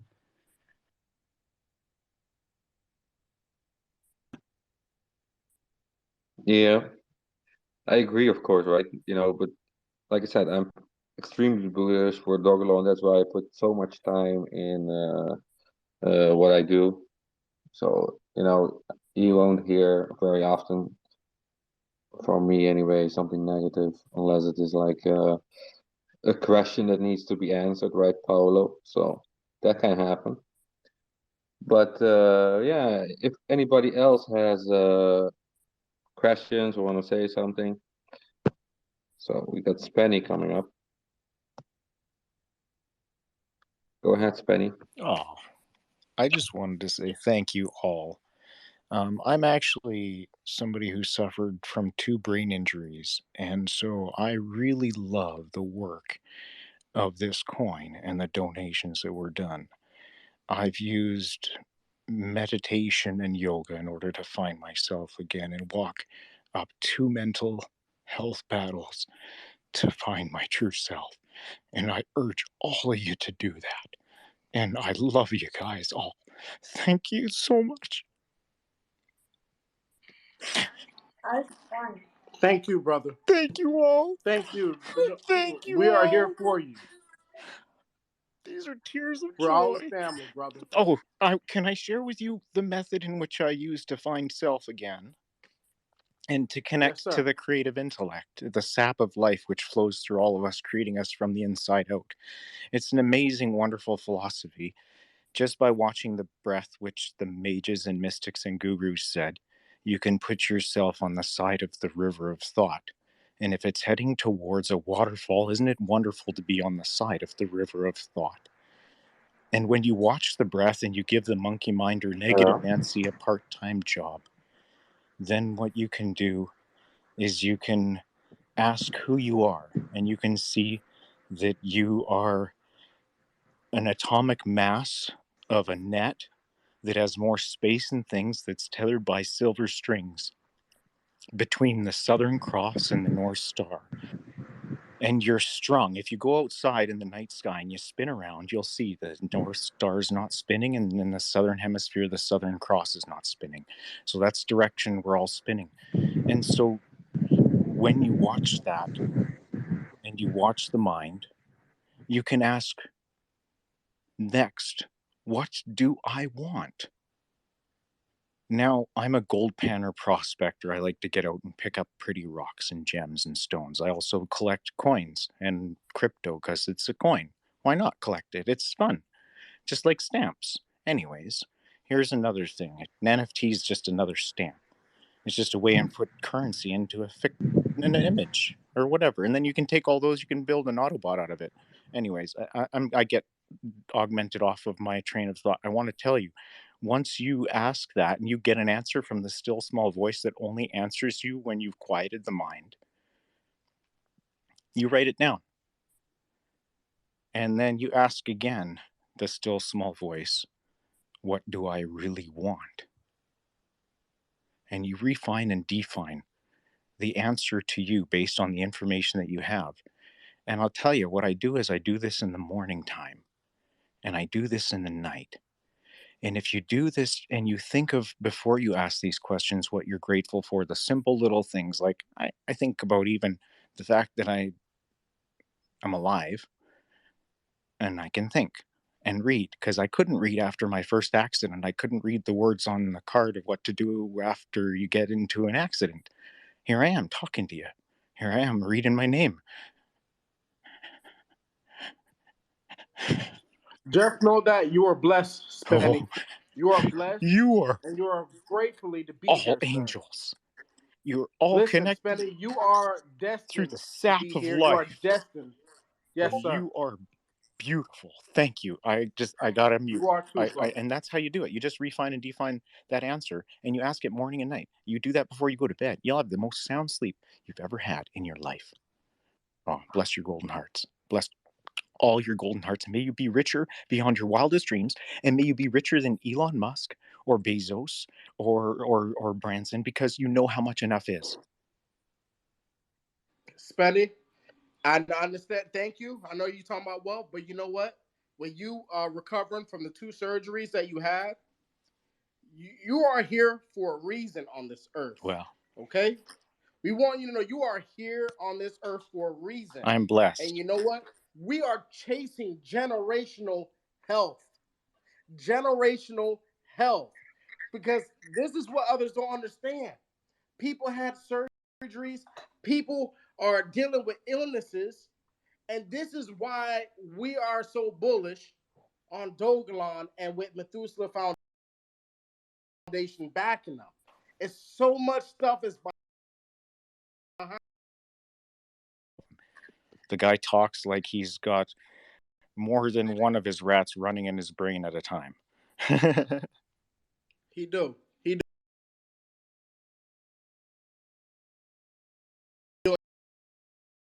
Thank Me you. and Charlene space as well. You are free to come, brother.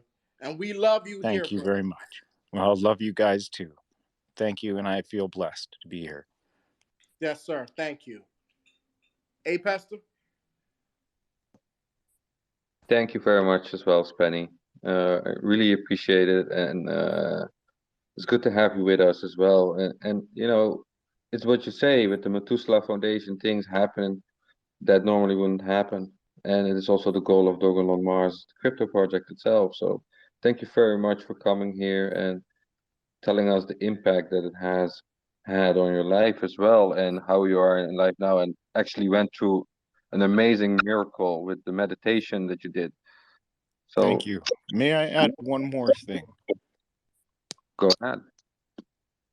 As the ancients practice, mind manifests in body, and body in mind. So as meditation blessed my mind, there's a wicked awesome little practice that I use to bless my body, and it's called the 5 Tibetans. The ancient yogis taught yoga to the Tibetan monks, and the Tibetan monks had the ancient world history of the body energy knowledge, and they took the yoga and put it into a motion energy practice of 5 motions that reduces the aging cycle on the human body, and it's something everyone can do free.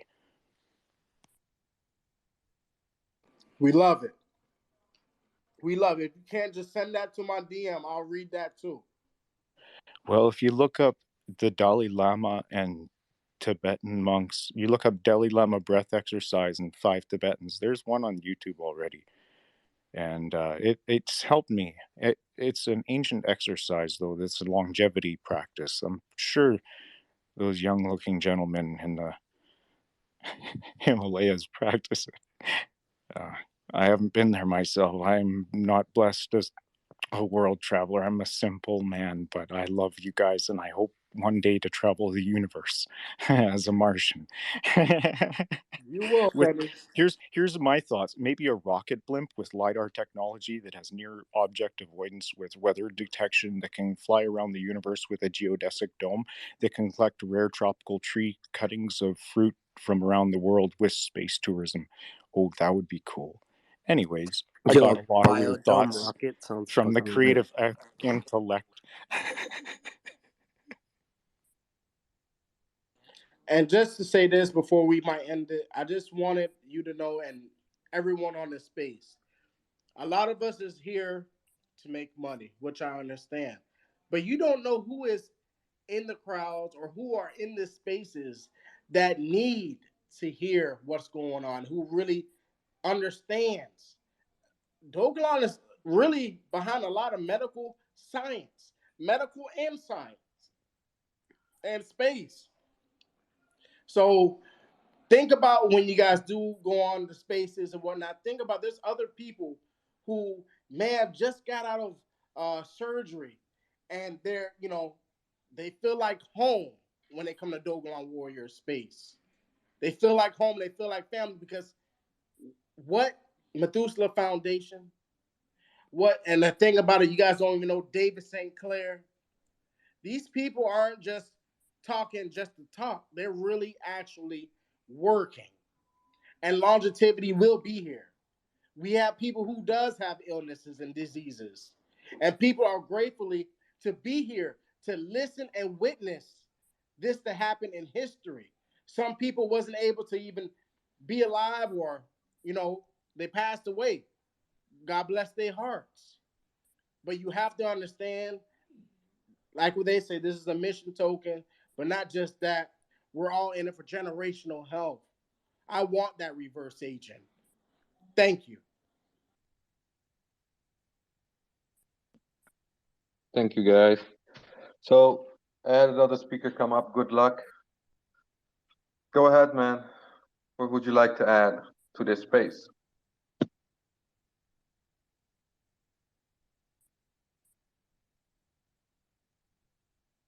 Mr. Good Luck.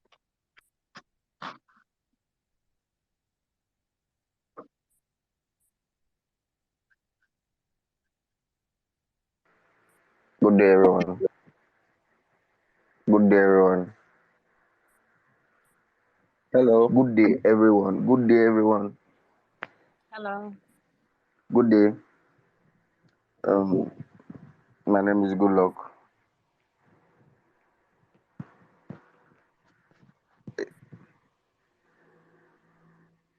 Yeah, you hear me?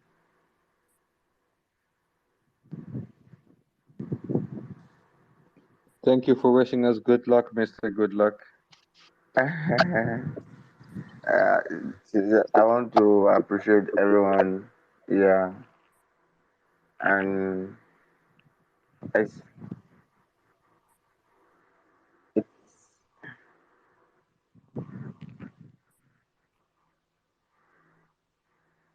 We appreciate you as well. Thank you for coming on as speaker. Is there something specific you would like to share with us, with the community, or you have a question you would like to have answered?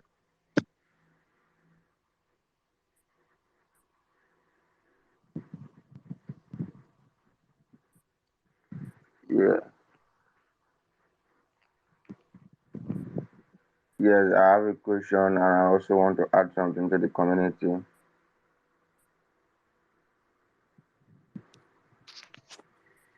The Canadian, would that be Spenny?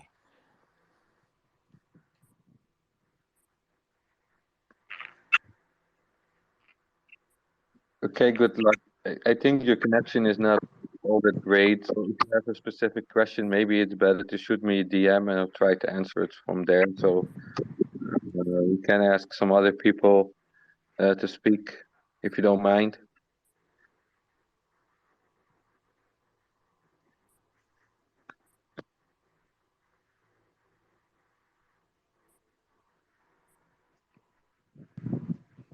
Okay, that is not a problem. Dodge along, or I'll be in your DM. Since my network is bad, I'm coming from Nigeria. I think I'm the only person from Nigeria in this space. Thank you very much. And we enjoy having them as well. It takes a lot of effort to prepare. Everybody here puts in a lot of work to get the pace up. So, thank you very much for appreciating us in that way. Paolo, go ahead. Actually, I didn't have a question. But thank you for mentioning my name. I was feeling kind of lonely without hearing my name for once. But thank you. Oh, you're welcome. Actually, I do have a question now. Brew Crew, you were talking about the fact of CDC and being, if I understood correctly, being one of the biggest holders, and you had your personal inputs or personal thoughts or opinions about that. Would you mind shining in on that, giving some light on it? That I wish to only discuss in private or different groups on Telegram or anything, because I'm just here to give facts and information. I don't want to cause any confusion with theories or not whatnot in here, and construe them from the information that needs to be presented.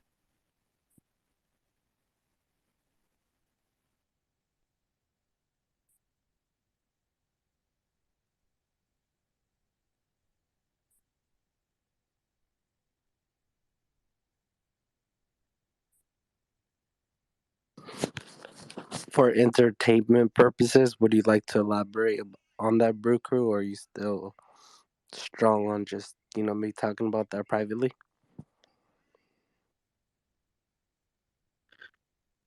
I mean, that I'll leave that up to the host whether they feel they want to let me to discuss that or not. I mean, after all, it's just a personal opinion. It's not really affecting anything. It's just a sentiment. I'm pretty curious right now as well, bro. As far as what's going on with Crypto.com and Dogelon Mars, I mean, I feel another reason why they listed it is the devs definitely threw one hell of a sales pitch at them for them to pick it up. I mean, they had to have extensive conversation with the devs and have all the inside knowledge on what they are doing with this project, especially with the upcoming developments. For them to list it, I mean, I don't see any other reason why Crypto.com would have listed it other than trying not to miss out. But if that was the case, then they would be listing a ton of other tokens. You don't believe it would be for staking purposes? They know what's coming up. They know the utility that, I mean, Crypto.com is just like Binance and Coinbase and Robinhood. They are very particular about what they bring onto their platform. And especially, even though Dogelon doesn't have the utility that is required yet, that a lot of these top tier exchanges look for, it's a good theory that Crypto.com knows already. And there's a good theory about there could be other things coming.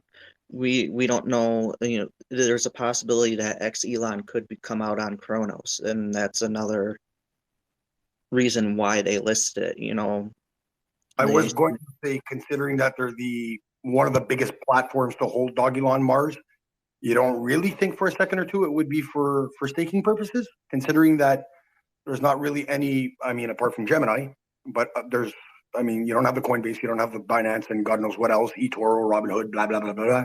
So you don't think logistically it would be for staking issues? Staking claims, sorry, not issues, staking claims for reasons of staking? Well, they're getting more and more involved with staking on their platform, especially with VVS. But I mean, they got in early.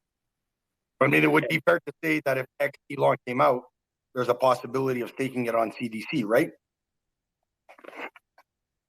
Oh yeah, I mean, there's a possibility that they worked a deal with the devs, where the devs said, if you list us, we'll give you exclusive rights to us putting Elon on Chronos. Okay. And CDC, they got in at a good time to list it, because if you look at a lot of the other top tier exchanges like Binance and Coinbase and Robinhood, and you've seen me, I don't know if anybody's seen me display that article from Robinhood CEO talking about what they plan on doing with listing other tokens, is you have a lot of the security exchanges now are up their asses, and it's very risky for, let's say, a top tier exchange like Binance now and even CDC to list something that is not considered to be secure. that doesn't have the security. And if they list something, like let's say Binance tomorrow decides to list Dogelon Mars, the SEC, for example, is gonna be like, hey, what's going on here? Why are you doing this? Would it be fair to say that CDC capped us because of volatility issues? That's a whole nother topic. The limits that they placed on was only on the CDC app.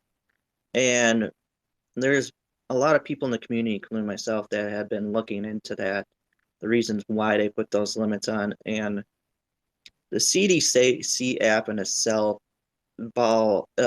deals directly, mostly through third parties. That can be, decentralized exchanges. So they wanted to make sure that they were able to keep up with the volume being conducted through Dogelon Mars so that they wouldn't put themselves in the position that more was being bought up than what they could supply. Now, as I said, the limits were only on the CDC app. There Dogelon specific limits. The CDC in itself still has generalized limits on how much you can buy per day, per 24 hours, per week, whatever, based off, stuff like how much liquidity they have on an item or your bank account. When it comes to Dogelon, there are no specific limits to how much you can buy Dogelon through their exchange app or on the browser or through their DeFi wallet. So it gets hard to really know why they only put it on the app, other than the fact that they're going through the third parties. So they didn't, third parties or their own DeFi wallet or whatever. So that's where the majority of their volume is going through with Dogelon. But if the limits weren't placed on any of the other stuff, anybody could have gone through the exchange app or used the browser and bought as much as they wanted up to the general CDC limits.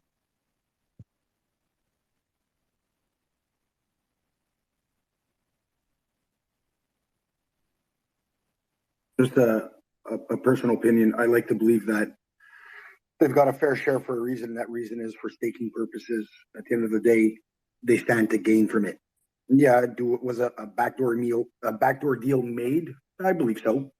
Exclusivity rights? I believe so. Why not?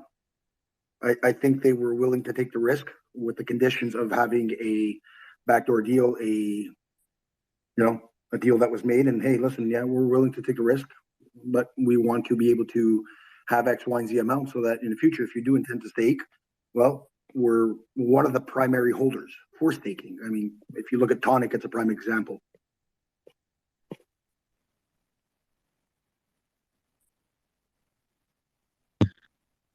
Either way, it comes down to that we know there was some sort of conversation between CDC and the devs, and CDC really liked what they saw, that they said, yeah, we're going to list this. Let's go.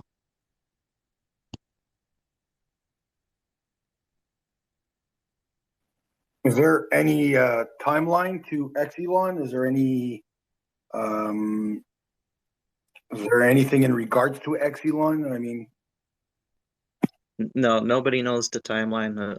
That's whenever it's announced, it's announced. My personal theory is that once the limits started lifting more, that could be a possible sign that it's around the corner. But like I said, I wouldn't be surprised if it's on Dogelon's birthday. I've kindly said this in the past. It's just a hunch feeling. I wouldn't be surprised. Well, that's another theory. I mean, we all know that the market conditions were not favorable for Dogelon to release anything.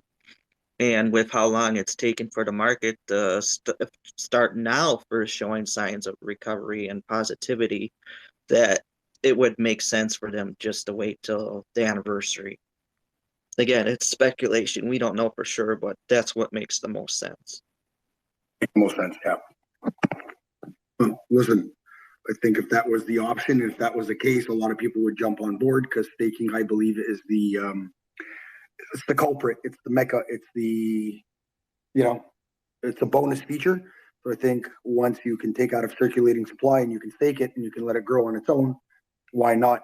It's a win-win for all ends.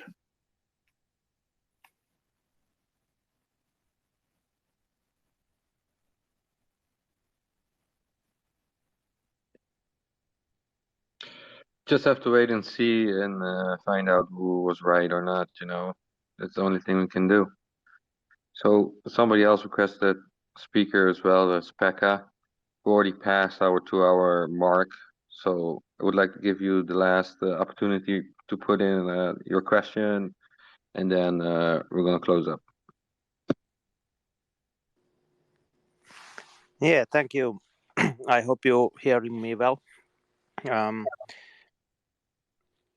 a bit new to this Dogelon thing, but my story is that I have been investing in crypto many years now, and now actually after being involved with the Ukrainian refugee situation for few weeks now, I looked for something fun to do, and Dogelon seemed to be one thing to toss some coins on. And my question is that how would you like value the charity aspect on opening doors on different exchanges? And I will explain this bit more because like my thought process currently is that I started this like a bit of a joke, and I love the energy on the channel. But then after I studied a bit more, I found out about this Methusalem Foundation thing. And of course, investing is a serious business, but currently I'm like investing only small percentage, and I kind of like hope that nobody invests.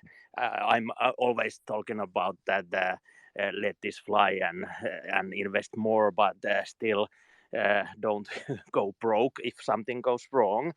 But I'm thinking that investing a few €100 or something like that on this, if I would be like fooled and my money would be stolen, 45% of that would go to something towards charity.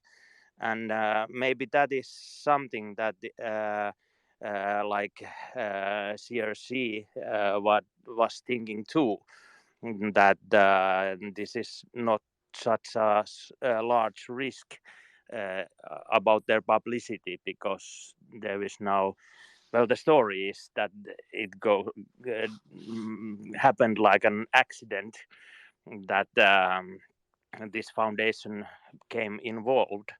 But maybe this is one explanation why there is so many doors opening this fast.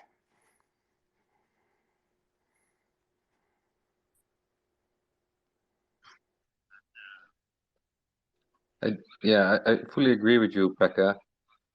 I think it's that's why I personally consider Methuselah Foundation as a utility on top of Dogelon Mars, but that's not in crypto speak. You cannot say that a partner or a steward or whatever you want to call it is a utility, but I do think it's very bullish and opens doors. So I agree completely with you, Pekka, on that. And we should definitely not forget that exchanges are all about volume, because that's where they earn their money. So if they see that something has a lot of volume potentiality, they would like to list that as well, So just want to throw that on top of your statements as well, Pekka, and I agree with you.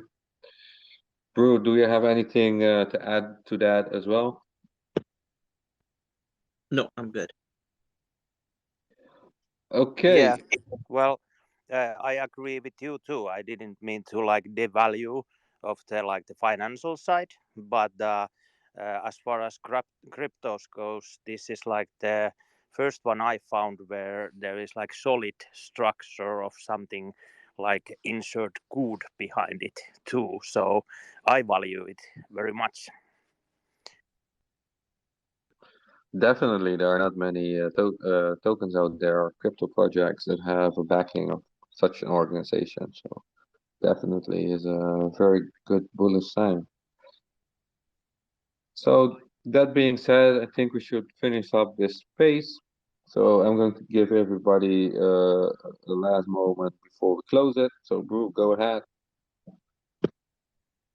If you have something to add before we close, this is the moment. I am good. I think we covered a lot of stuff, and I'm pleased with how it went. Thank you also very much for coming on. I really appreciate it, and I do hope that I'm going to see you again in a few weeks, maybe on a different topic. Thank you. Charlene. Just want to say thank you for everybody coming in today to join us on our Tuesday space. Just, we might have some new investors on the line, but I am a YouTuber, and if anybody wants to follow me or get like the latest news when it comes to Dogelon Mars, you can always follow me at or find me on YouTube, Making Crypto with Shar. You can also follow me on Twitter by just clicking my face here and just find me and follow me. And then my link is in my bio too, as well, my YouTube link, Making Crypto with Shar. But this was a great space, and thank you all for coming. Thank you for being here, Charlene. Glastier. I don't have much to add, but I want to thank you all for coming. I think it was a very interesting space. I have a YouTube, but I haven't posted anything for 10 years, so you don't have to try to find that, but come and find me on Telegram. And everybody have a good day, good afternoon, a good evening, and we'll see each other on Thursday. Awesome. Yeah, Glastier is of course in our Dogelon Warrior Telegram channel and also in the main channel. So if you want to find him, you can also look in there. So Crypto Round. Once again, I want everybody to know thank you for coming. Tomorrow night, Clay Greenfield will be on at 8 p.m. Eastern Time on my Twitter channel. Just click on my profile picture and follow, and you will see the space that we will have. Apester and others will be on the space as well. Don't forget, Dogelon Warriors do have a YouTube channel. Look them up. Give them a subscribe. And as you guys see on my Twitter, you will see my YouTube channel. Subscribe if you like, but mainly I want to support Dogelon Warriors and Making Crypto with Shar. Let's push them up to the roof. Thank you, guys. Thank you very much. Hope to see you tomorrow as well, Crypto Brown. Well, hope I'm just going to be there and you are going to be there as well. So that's going to be really, really nice with Clay Greenfield. So if you have the time, tune in live. Otherwise, check out the recording. I'm pretty sure that's going to be really amazing. So guys, I want to tell you all, have a great evening, great night as well. I know that in some places in the world it's now past midnight. So that had to do with the changing time zones, right? We're doing this on UTC. So I am going to put out a vote to see if we need to push this Dogelon space time back an hour due to the daylight time savings. So that's going to probably be next week because right now I want to have DAO vote pinned. So that vote is coming up after